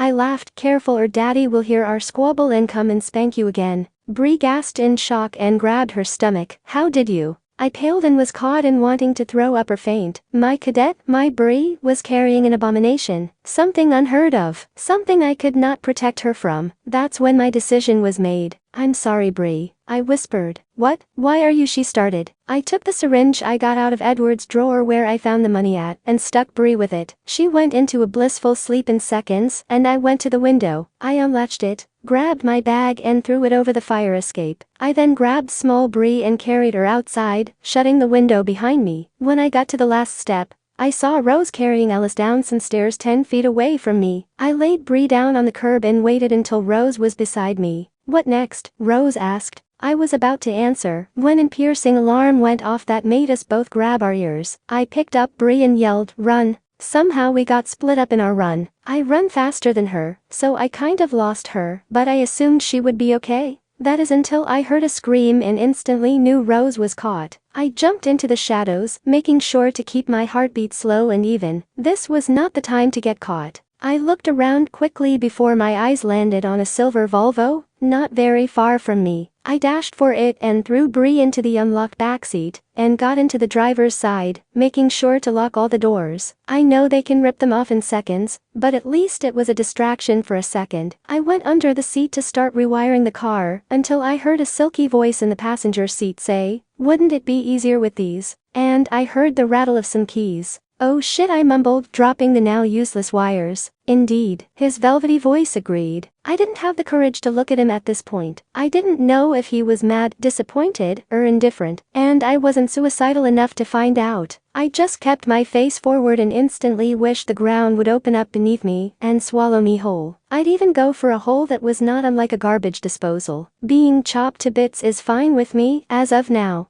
So close, so f-king close. I could have been driving away into the horizon with Bree by my side. I could have been away from this godforsaken place, away from all abominations and unnatural occurrences. I could have been free. But no, Edward just had to show up and save the f-king day. The mother f-king bloodsucker couldn't just stay away a few more moments. Does he have some sort of f-king radar on me? How the hell does he keep showing up at the right place at the wrong time? You know what, it's fine. It's f-king fine. I would not be going back to those DMN tunnels without a fight. With that idea in mind, I clutched to the steering wheel as if it were my life preserver, which at this point, may not be so far a stretch. I mean, not only did I try to escape, but I tried to bring someone with me. A mate for that matter. so f-king close. I tried holding the tears of defeat back as I felt the stalking bloodsucker stare at me creepily, because it was creepy, like Dracula Ivan to suck you dry creepy. I took deep breaths before stealing my pathetic emotions and holding my hand out to him. Yes, I would like your keys. That would be extremely helpful compared to your craptacular stare fest you got going on here. Now if you don't mind being a doll and handing me the... He shook his head, clearly cutting me off, and got out of the car. I kept my eyes on him as he walked, at a human pace, which really did make him like a psycho stalker, to my side of the car. He opened the door gently, and this only served to confuse me more. Shouldn't he be pissed right now? Shouldn't he be going all caveman on my ass and ripping the door open like a maniac? Maybe even throw me over his shoulder and taking me to his room? What is he thinking now? He then got down on a knee and stared into my eyes, searching for something there. He didn't seem to be able to find what he was looking for, because he sighed. Bella, how badly would you like to leave? I looked at him incredulously. What the FCK kind of question is that? I opened my mouth to answer, but he quickly put a finger to my lips and said, before you answer, I want you to think about this. Just for a second, think about all you'd be giving up. When I just stared blankly at him, he continued, if I handed you these keys right now, what will be left? You'd be leaving Bree behind. You see, if you took her, Diego would follow you. I've told you about the crazy protectiveness that mates have. He'd stop at nothing to find you, and trust me, he would find you. And once he found you, he'd kill you. No questions asked, no apologies made. You'd be dead. As my parting gift, I'd take Bree from you and make sure no one would follow you.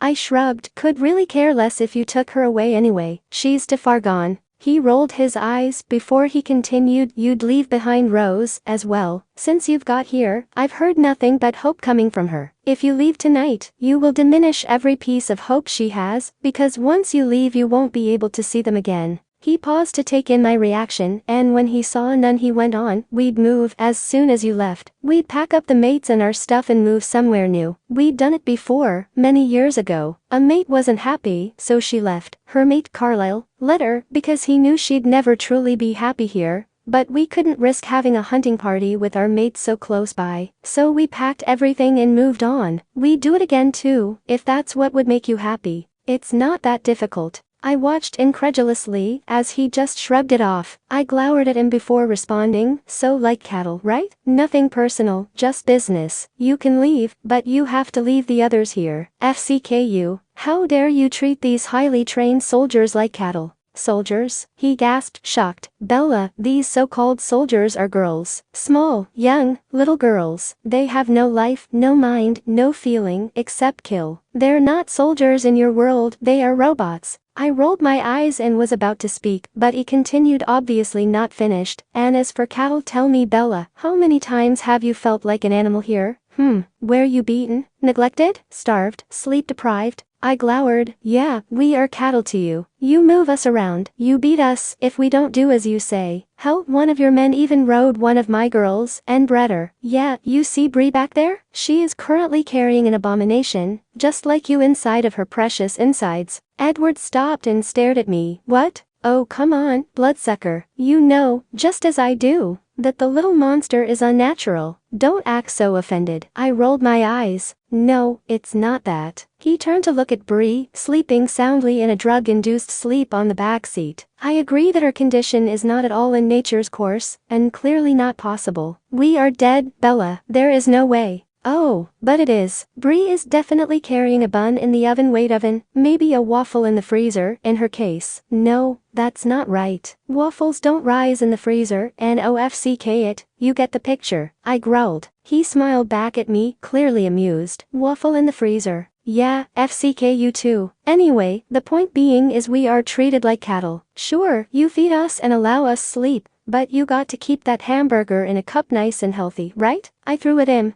I thought I was finished, but apparently I had more to say. But when I opened my mouth again, I really wished I hadn't, because that's when the real problem and tears came out, and you specifically make me feel like a goddamn cow. What? How do I? He started before I cut him off. You say you love me, that you'd never hurt me, yet you sit here, suggesting I leave. I growled, and he cut me off. Bella, no.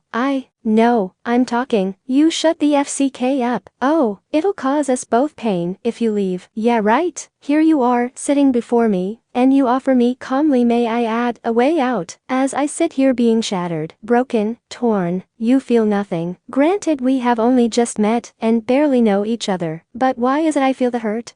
Is it because you have no feeling? No heart? Well, you know what? FCKU. I jumped out of the car and landed on top of him roughly, knocking him to the ground. I then continued to scream and punch him in the chest. I hate you. Hit, stupid. Hit, mother. Hit, F-king. Hit, blood-sucking. Hit, cold-hearted. Hit, non-feeling. Hit, forever living. Hit, F-king monster. Hit. He didn't say anything. No, he just sat there, holding me as if I were a china doll, cracking away. He tried holding me together by rubbing circles into my back. Why didn't he just push me away? I was furious. I was punching and screaming at him, yet he just held on like I was worth holding onto. I shook my head at that logic as my hands went dead and curled under me into his chest. I continued to sob and cry as footsteps came running by. I knew it was the other freaks of nature come to rescue Bree, but I didn't pay them any mind. DMN Ed, you really did a number on that one, some voice said behind me. Shut up, James, Edward growled, vibrating his chest and in turn vibrating my cheek that rested there. His arms wrapped around me tighter, and I couldn't stop the smile at the possessiveness of my bloodsucker. Wait, when did he become my anything? He's not mine. He's just my blood-sucking kidnapper. There's that DMN word again. Not mine.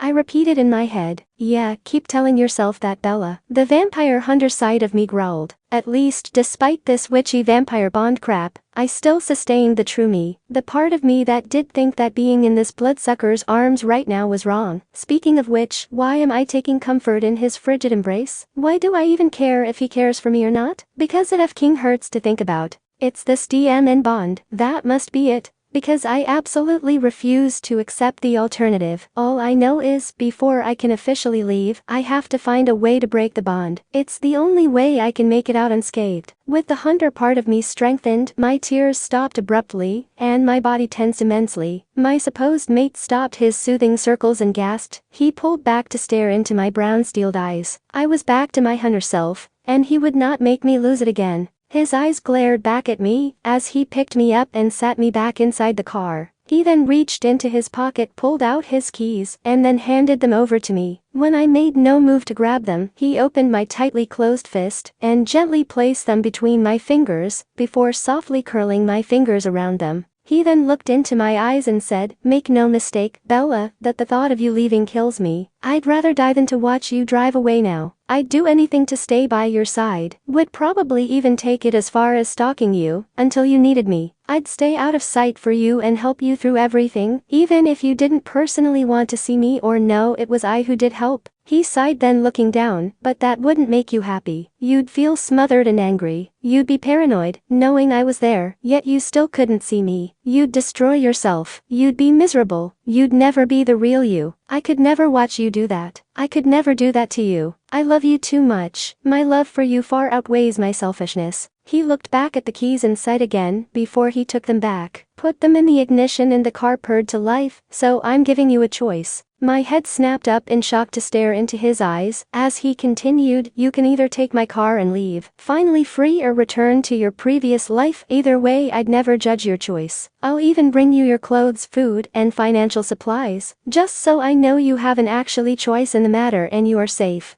I stared at him for a moment before saying, "I don't want your money." It sounded like something was missing in that statement even to my own ears, but Edward chose to ignore it and stood up saying, "So be it. Your second choice is following me up to our room and living a happy life with me as your ever-loving lover, friend, and provider." He didn't even wait for a response, just stood, slammed my door closed, and walked away at a human's pace towards the building. I sighed and stared at the keys for a moment. "Now's your chance, Bella. Cut yourself off, go cold turkey, or slowly ease off, and hope in the process the bond shatters. If I leave now, I could go back and try to live my life normally. There would be no wrongs in my decision, in fact it would be expected from me. They'd expect me to return, even with the pain that I'd feel throbbing inside. Surely, they'd have medication for my shattered soul. Question is, would it work? Should I naively put myself in that position, and trust the elders to care for me? I've never questioned their ways before. Then again, what exactly would I be leaving behind? I'd leave Rose, and her survival antics would dissolve immediately after. Alice would naively stay with Jasper and become a vampire herself. And Bree, she'd be left to fight for her abomination's life. No doubt someone is going to object her pregnancy. They may even kill her to halt the growing organism. Could I allow that to happen? Why not? It's her fault for spreading her legs. She deserves every piece of harm that comes to her. She was the one that gave in all too easily to the bond. Despite her training, she made a fool out of me,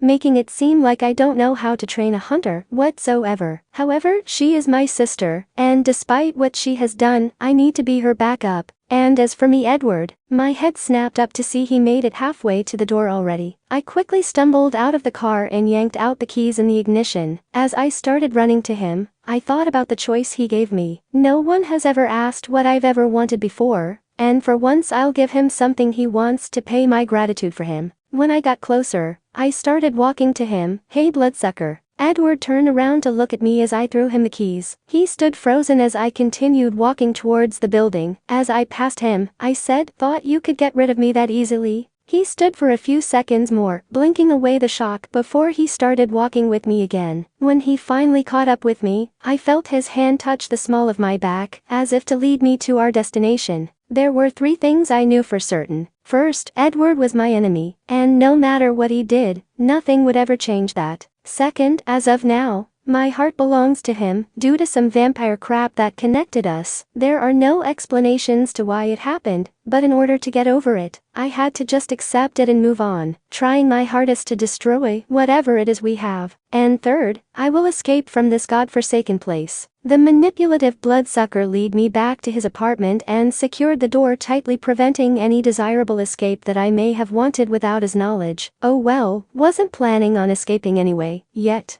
I moved toward his bed and sat in the middle of it cross-legged. I knew a conversation was bound to happen, and I wasn't dumb enough to not be prepared. I grabbed a pillow and sat it in my lap, as if it were a shield, and hugged it close to my torso. Silence filled the room as the awkwardness settled. The bloodsucker stood by the door leaning against it, not sure what to do next, while I sat and thought of rebuttals to any argument he could possibly come up with. But alas, after 30 minutes of silence, it appeared as if he weren't going to say anything to me. Rather, it appeared as if he was expecting me to have the first word, but I refused to start the battle this time. He was going to have to step up to the plate in order to handle me. Not that I wanted to be handled, I just wanted to get a glimpse of what I'm actually dealing with. And from what I'm gathering, I'm dealing with a big overprotective pushover. After 30 minutes of even more awkward silence, I finally sighed, pushed myself off the bed, and made my way to the bathroom. I started the shower, undressed and jumped into the scalding water. As I lathered the green apple blossom shampoo into my hair, I heard the bathroom door open and close. Silence was met, yet again, so I just shrugged it off and continued to massage my scalp. Seconds later, the unmistakable sound of the curtain being pushed aside and the knob of the faucet turning were met, and my body was pelted with colder water. Not freezing, mind you, but normal body heat temperature. I growled quietly, but still refused to voice my opinion of the matter.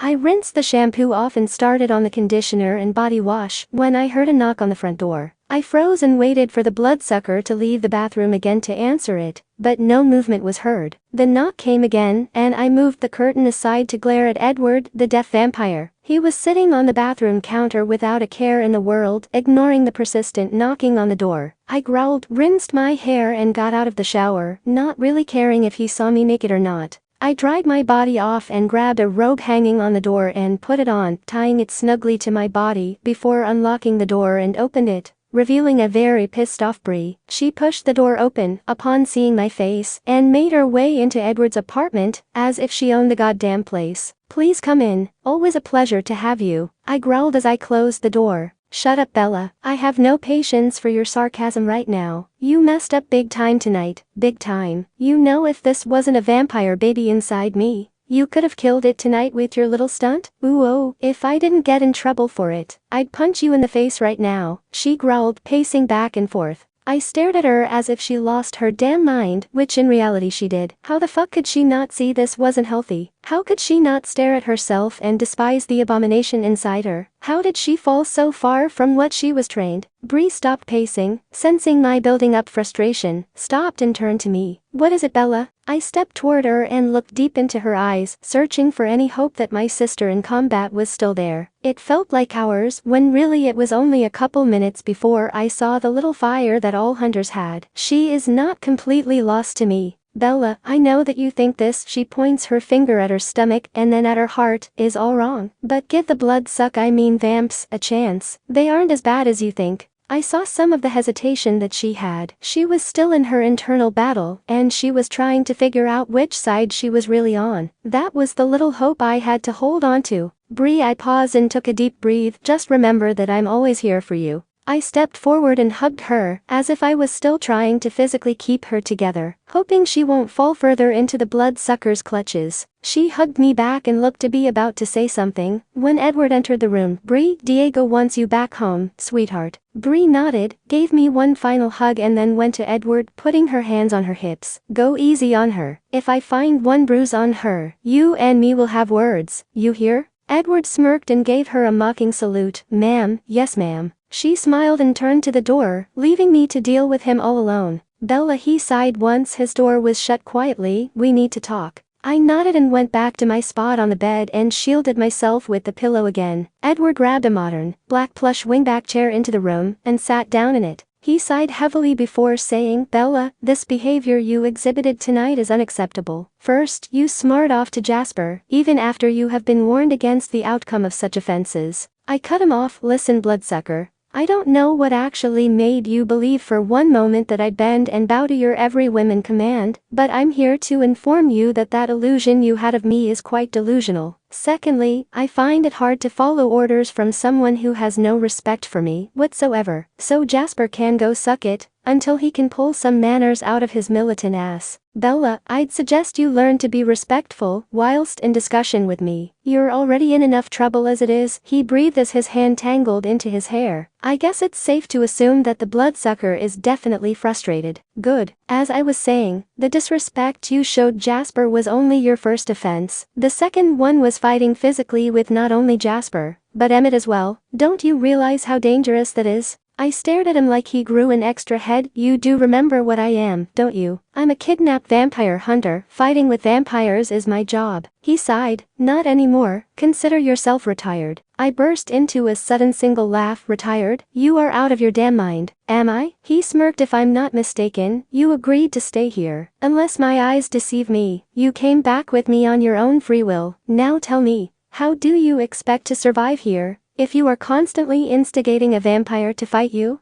I shrug. I'll improvise. He rolled his eyes. Sure you will. I clicked my tongue disapprovingly. Such small faith in me. I see. Well, you'll see. He just rolled his eyes and acted as if I hadn't said anything. Then there is the matter of you disrespecting me over the phone. Bella, I don't expect much from you, but respect is what I do expect. Everybody has been nothing but respectful to you, so you should return the favor. I stared at him and blinked a few times. Has he lost his everlasting mind? I mean, I knew he was crazy, but come on. Maybe his brain cells are actually dead? I mean, what does he need cells for anyway? His heart doesn't beat, so maybe all the cells stop functioning? No, that can't be right, because then he wouldn't be able to talk, right? If he couldn't talk, then he'd be considered a zombie, but then again both creatures are called the Walking Dead. How fun would that be? Let's go hunting for zombies. I mean, they'd be easier to kill. Just whack them in the head with a shovel and call it good, right? The only problem you'd have is making sure they don't bite you. Yet another similarity with vampires. This is just getting weird. Anyway, I ended up standing up and tried walking away, but I felt the corpse's hands grab my waist and pull me to a stop. And where do you think you are going? I laughed before turning around and looked him in the eye. Away from your crazy ass. I have come to the decision that you have lost your goddamn mind, and I don't have the time, patience, nor mental capacity to help you find it. Respect? Are you serious right now? You kidnapped me, stole me away from the only family I have left, tried to strip me of who I really am, and treat me as if I am a lesser being than you. But you want me to respect you? You are absolutely senile. Bella, no one has treated you as anything less than a goddess. Bullshit, I spat in his face. He shook with anger as he stared into my eyes. He wiped my fluids from his face before looking down and chuckling darkly. Chills ran up my spine and froze my heart. This was a new Edward. You think you run this place, don't you? He growled, gripping my wrist tightly. I'll show you. He dragged me to the bed roughly. If I were uncoordinated and not used to being thrown around, I would have fell easily. He turned me around and started guiding me over his lap before I spoke up. Do you really think this will make me respect you? He paused, and that small opportunity let loose all my anger and thoughts. You say you want respect, but then you go around and boss me around as if I'm a small child. You say you don't want to change me, yet when I do something you don't like, you threaten me or beat me. And yes, hitting is abuse no matter what you say. Hitting is meant to scare your victim into submission. Am I your victim now? I thought I'm supposed to be your mate, your so-called equal, lover. I don't know anything but your child or slave. I growl. You know, it's funny how you say we are supposed to control our anger and not take it out on each other, but you guys get angry and you starting spanking us. Kind of contradicting, don't you think? I pause and finish with a sigh. But you know what? If it makes you feel all-powerful, go ahead, show me. Show me how a real lover hits his mate. Show me how dominant you are. Show me a reason to respect you. It was silent. He didn't touch me, and in that moment I knew he wouldn't. I felt myself being lifted and placed squarely on his lap. He nuzzled his face into my hair before he spoke. You are right, my love, almost about everything. You do deserve a spanking, not a beating, but a spanking. And yes, there is a difference between the two, but we will get back to that later. You are right that the threat I just made was uncalled for. At that moment I was angry and domineering, and that is not supposed to be how a spanking is performed. You pushed my buttons to the maximum, but you did not deserve the reaction I gave you, and for that I apologize. Now back to what a real spanking is. It's not a way to tear you down or force you into submission. No, it's there to build you up and show you you did wrong quickly and effectively. It's there to help you learn and discourage you from a repeat performance. If I had not made that clear in previous conversations, then I apologize for that too. In our relationship, Bella, we talk things out.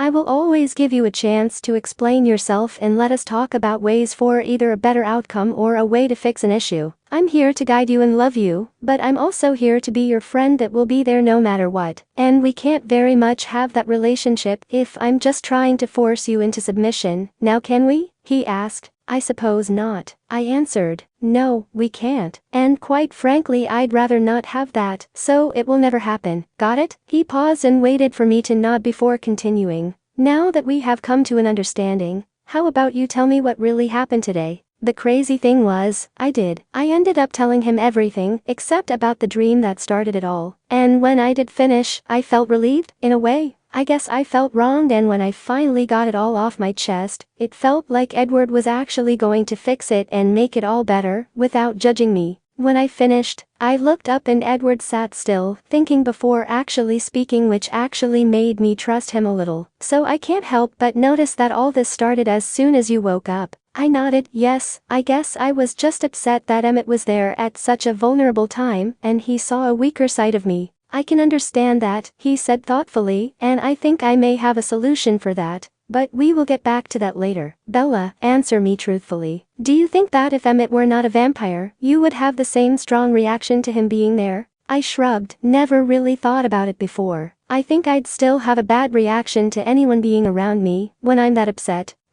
He hummed. Well, I think that your reaction still may have been from seeing your enemy seeing you in a weakened position, which is understandable, but also not going to be tolerated. I understand that you were raised to hate vampires, but your prejudice is hindering your ability to learn respect, and I can't allow something like that to stop you from being the best you can be. So from now on I want you to stop and think before you do something. Think if they were human, would you still react the same way? And if not, come and talk to me, and we will decide together if I should step into the situation at hand. Does that sound like a deal? I nodded reluctantly, but decided in the end that it wasn't too bad an idea. It could be an easy way to pit vampires against each other. While acting compliant, I can destroy relationships amongst them, and maybe find a way to free more girls than just me in the Hales. Now as for the sleep issue, Why don't you just sleep here from now on until you need space so nobody will see you that way again without your permission? And when you do need space from me, you can always just go back to your room," he suggested. "Alright, but here's the issue. If that room is considered to be my possession, then why must I be kicked out of it by unwanted visitors? Can't they just stay out and only come in when we give you guys permission?" I asked. I knew I'd never think of that weird room as mine,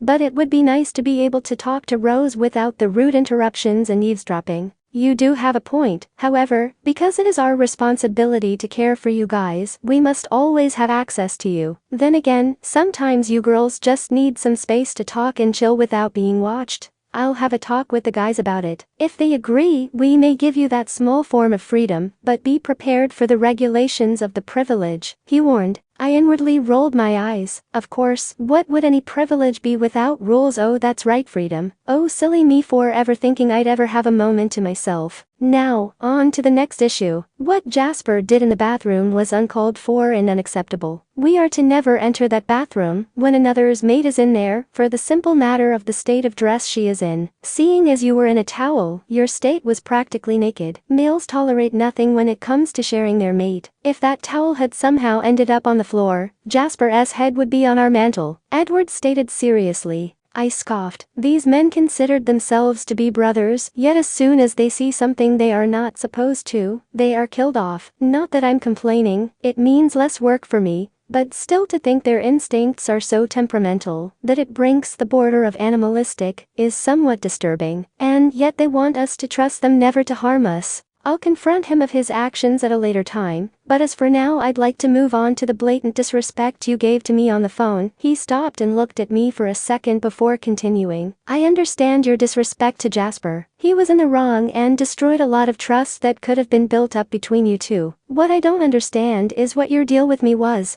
I stopped and thought about it. I suppose I was pissed off with Jasper and just didn't care anymore. He nodded. That is understandable, however is not acceptable. Your respect for me should always be at the top of your priorities, for I give you a lot of respect and care for you deeply. I nodded, just deciding not to argue, because this conversation was getting boring quickly. Edward absent-mindedly pulled my hand from my mouth, which made me realize that I was biting my nails out of boredom. Yeah, this conversation needed to end now, but it seemed Edward wasn't finished. So tonight, you will be getting a spanking for your disrespect to all of us. Hopefully it will hinder you from any further disrespect to anyone here. Afterwards you will write an apology to not only Emmett and Jasper, but also Diego for trying to kidnap his mate. When you are finished, you may go to bed. Is that clear? I stared at him as he made his way to the bed and sat on the edge carefully. Once he got into a comfortable position, he beckoned me forward with one finger. I couldn't help it. I laughed outright at him. Did he really think I'd allow him to lay a hand on me? His look of annoyance stated that he did indeed expect me to lie across his lap and let him beat my ass to a pulp. I heard him sigh before he said, "If I have to come get you, it will be worse." I just continued to look at him like he was crazy before he flashed in front of me, grabbed me, and flashed me to the bed. He calmly guided my struggling form across his lap and waited. He waited until my body went stiff before he spoke. "This spanking is for the disrespect to others and myself. I don't expect you to lie still the entire time, but do not excessively do it or we will start over. Do you understand?" I decided my answer wouldn't matter, so I didn't respond until I felt a sharp swat on my butt. "When you are in this position, I expect you to answer my questions with a yes or no, sir. Do you understand?" I was just going to ignore him again until I felt my jeans sliding down. "No, yes, I do understand, sir." "It's already too late, Bella. You continued to be disrespectful, so you lost your privilege of your jeans. Next time, you do well to remember to answer me promptly." With that, my jeans were completely down to my knees and Edward's hand was on my panty-clad butt.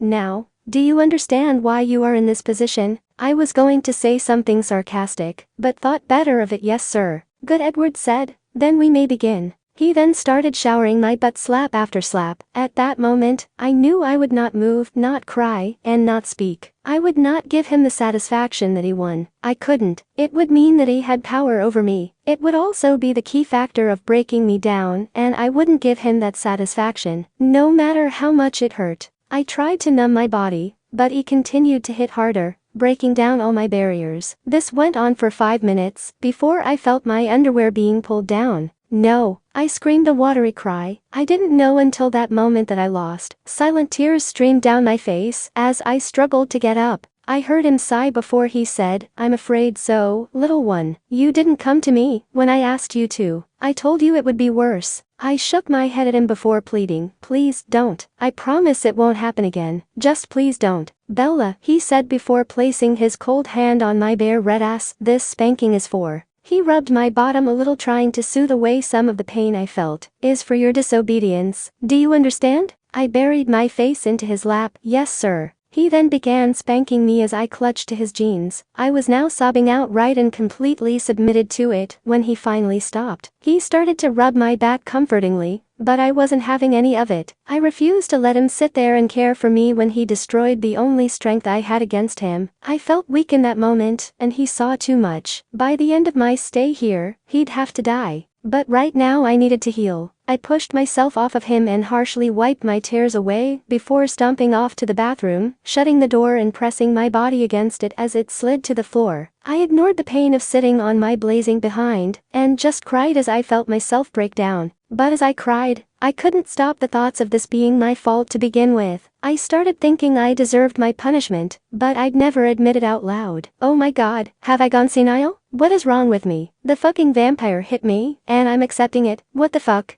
I don't know why, but that final thought made me cry harder as I curled into a ball and cried myself to sleep. I never before cried in my life as much as I had in these few seconds. Not only was I in physical pain, but also mental and emotional. I sat on this cool bathroom floor feeling utterly alone. How did this happen? How did my mind and body accept him hitting me, allowing him to physically harm me, but still wish he were here to comfort me in only the way he could? Why do I feel like I deserve this? Why do I feel abandoned? I pulled my knees to my chest and clutched my head roughly, trying to stop the millions of emotions swimming around in me. I tried to shake the need of being cuddled in the bloodsucker's arms, but every time I did a new rack of tears fell, and I needed it 10 times more. After about 5 minutes, a knock came at the door, and my body stiffened, but automatically relaxed to the sound of his voice, "Bella, please come out." I shook my head silently at him, knowing he couldn't see it, but not really caring, because first, I didn't trust my voice not to crack, and second, no matter how much I hated to admit it,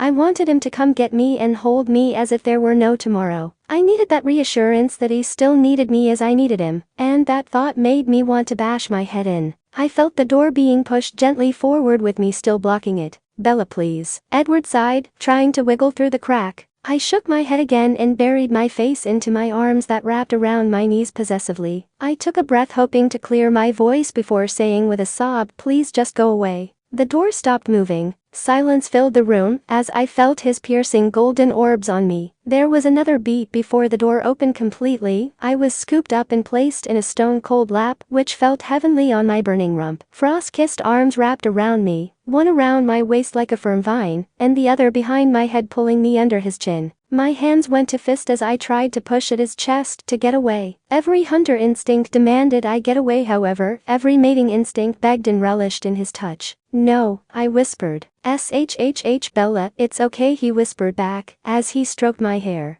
I shook my head and pressed my fists harder against him. "No, please Bella, just let me." "No," I screeched with a hitch in my breath. Tears streamed down my face whilst my fists started pounding on his chest. "No, no, no, no, let me go. You hurt me, you." My sobs were getting out of control, my heart tearing to pieces as I fought to keep my speech. "You just confused." "Shh, baby," Edward soothed as I continued to try to pummel him to his second death. "Baby, you're experiencing the bond. That guilt you feel is that part of you that knows you did wrong. It's also that part that feels like you have displeased me in a way. Bella, once you are punished, you are forgiven." I was going to say that to you before you ran, but you had other ideas. He sighed as he hugged my struggling body closer to him. "Bella, you are forgiven." My body froze as I felt an involuntary breath of relief escape me. The guilt no longer consumed me, but my anger did, and that's when my struggle became genuine. "Get the fuck off me, bloodsucker." He froze under me and loosened his grip slightly, but not enough for me to actually get free. I pushed against him as hard as I could, all the while yelling at him, "Get off of me." Forgiven? If anyone needs to be forgiven, it would be you. How dare you hit me? How dare you abuse me for doing something you don't like? I'm not an animal. I am human. Damn you. I screeched as I pounded him harder. That's enough. Edward snapped but never raised his voice. And strangely, that made him far more intimidating. He stood up then with me still curled into his arms like a newborn. It made me feel small, weak in comparison to the strong hunter I knew myself as. The hold he had me in was to create a sense of security and protection, but to me it felt possessive and demanding. He laid me silently down onto the bed and tucked me into the blanket like a small child. My arms were also tucked into the trap, preventing me from using them if needed. This tuck was a lot firmer and stronger than the one Emmett had wrapped me in the night before.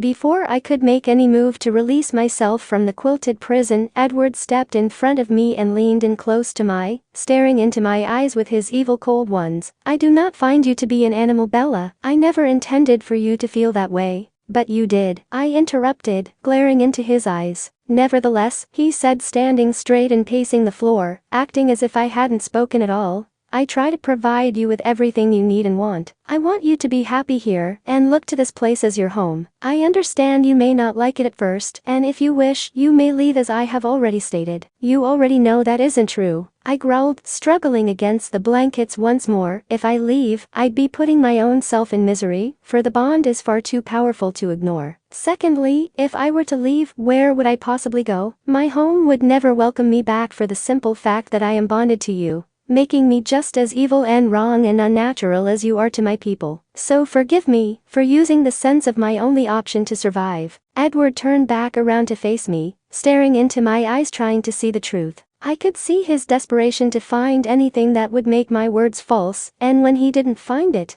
he blew out a breath of exasperation. As he ran his hand through his hair, he began to pace again before muttering, "I'm sorry." I stared back at him in surprise. "Excuse me?" He stopped pacing and turned to me. "I'm sorry, Bella. I stuttered, not taking this in well. I'm sorry, Bella, for ruining your life." He started pacing again as he got louder and more emotional, running his hand through his hair like a madman. "I'm sorry I took you from everything you know. I'm sorry for thinking I could give you something better. I'm sorry I'm a vampire. I'm sorry I couldn't be normal for you. I'm sorry I won't be able to give you a normal life with babies and a house and a car. I'm sorry I'm so disgusting to you. I'm sorry that you hate me. But the thing is, Bella," he stopped pacing, came to my side and ran his fingers through my hair lovingly, before he looked deeply into my eyes. "I'm not sorry for loving you." I stared at him, not really comprehending anything he was saying. How could I? Everything he said trumped my beliefs. To me, vampires had no feelings. They couldn't love, they could only possess. But as I looked into his eyes, I saw it. I saw the foreign feeling of love, a love so raw in form that it hurt to look at. I've never experienced this feeling firsthand, and to be honest, it terrified me to my very core. He sighed.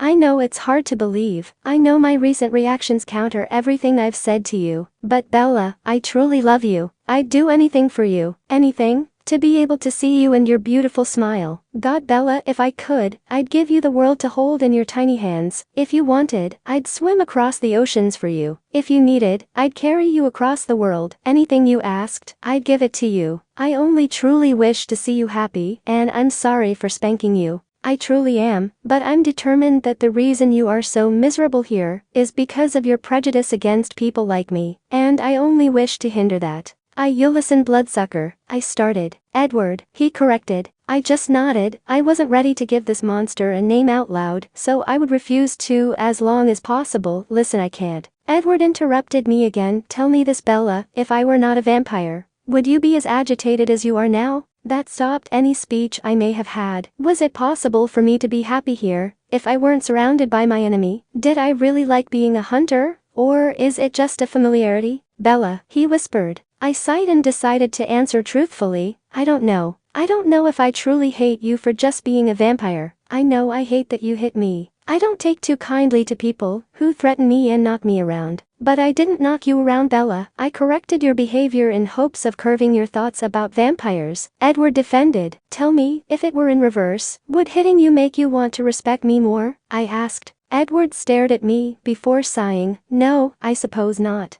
I nodded. Exactly. If you truly wanted me to respect you, you'd let me gain it on my own. He sighed. All right, Bella, I see your point. From now on I won't spank you for prejudice. However, Edward growled, if you put yourself in danger all bets are off. Deal, I said, struggling to free my hand to shake his. Edward chuckled, but instead of releasing me from my prison, he picked me up and cuddled me to his chest. Deal, my little hunter, he whispered, before he started rocking and humming me to sleep. I'd blame it on all the crazy emotions of the day and all the tears I just shed, but truthfully, I didn't fall asleep in Edward's arms for those reasons. I fell asleep because for the first time in my life, I felt a sense of peace and security. For the first time, I truly felt loved, even if it was against everything I believed in. The downer though was I didn't know how long it would last. The next morning, I found myself back in the gigantic bed. I knew Edward was in the rocking chair across from me, but I wasn't ready to face him. In fact, I wasn't ready to even face myself. I grab a pillow and cuddle it to my chest. I've never felt like this before. It's not depression, but it was close. I just felt empty of feeling, and to be honest it scared the hell out of me. I felt the bed dip beside me, and knew that the corpse has come to save the day. I snorted, that would be a good comic one day. His closeness made me a little uncomfortable, even though in reality he wasn't even an arm's reach away. How do you feel, sweetheart? I stay quiet for a while before answering. Fine. He chuckled a little. Well, that's a lie, if I ever heard of one.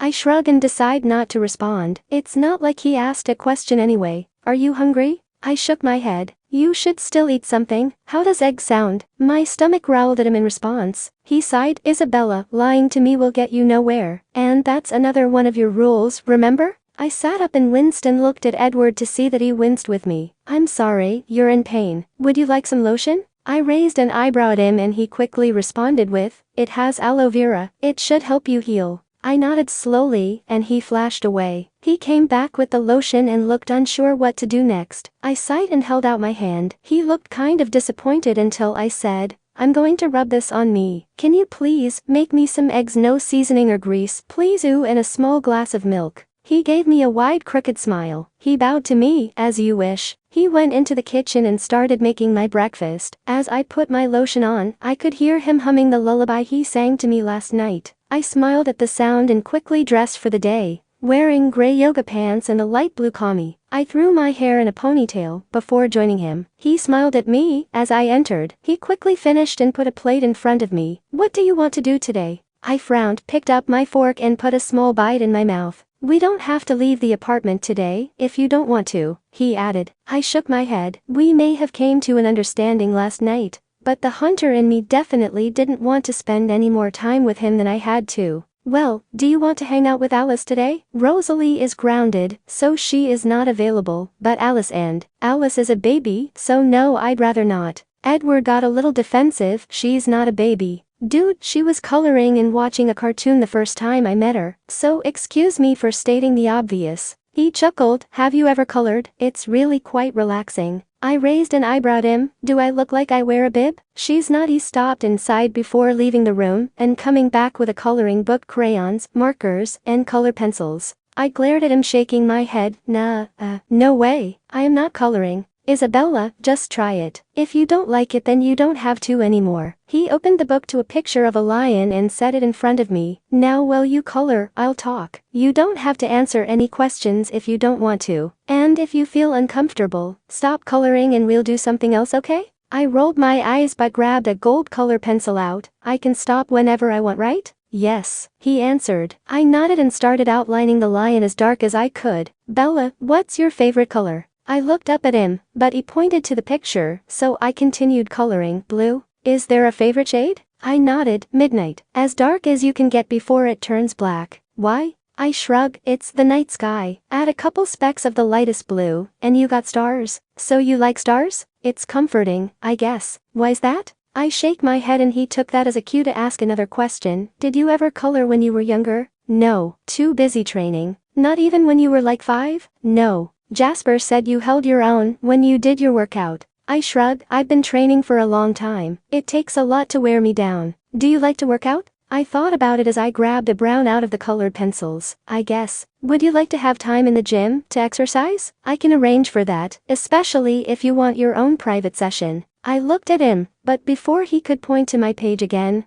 I said, "Is there sessions for all the girls to work out together?" He smiled. "Well, none of the girls actually like to work out, save a few. But some of us like our girls to be healthy, so they force their mates to work every once in a while, though all of those are private sessions." I looked down at the page, sighing. "Hey," he lifted my chin with his finger. "What's wrong?" I shook my head looking back down. He lifted it again. "If you don't tell me, I can't fix it."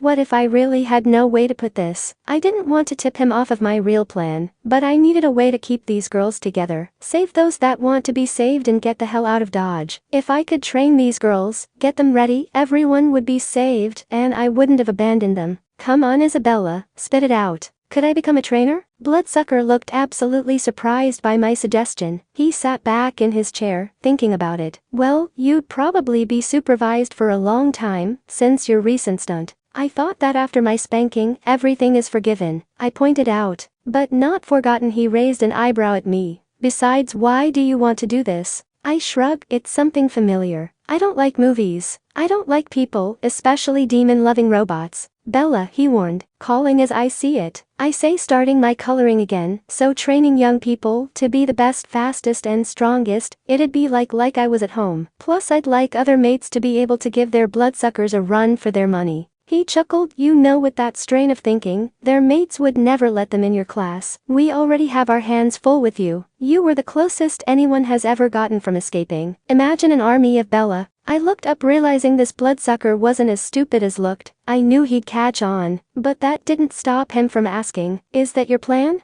"No," I said, staring into his eyes. "There's more to it than that." So it was easy to lie. He stared at me dubious before saying, "I'll talk to Carlisle about it. But it will definitely be supervised. Take it or leave it." I didn't respond before looking back at my page. I picked it up, shocked that I did it in the first place. Edward smirked in his seat. "Isn't it relaxing? Makes conversation run smoothly." Alice was so shy when she got here, she refused to speak. Jasper found that if she was occupied she'd talk about pretty much anything. It made her feel comfortable. She even labels her pages sometimes. If she particularly liked a conversation, she would title the page after their topic and hang it on the fridge to remember it. He looked hopeful at me, and I had no problem squandering it by ripping the page in several pieces and throwing it down the garbage disposal and watching it shred everywhere. "You may have got some information, bloodsucker, but it was what I wanted you to hear. What I knew would please you into slowly thinking you got to know me. You don't and you never will. You're in my palm, right where I want you to be, right where you belong."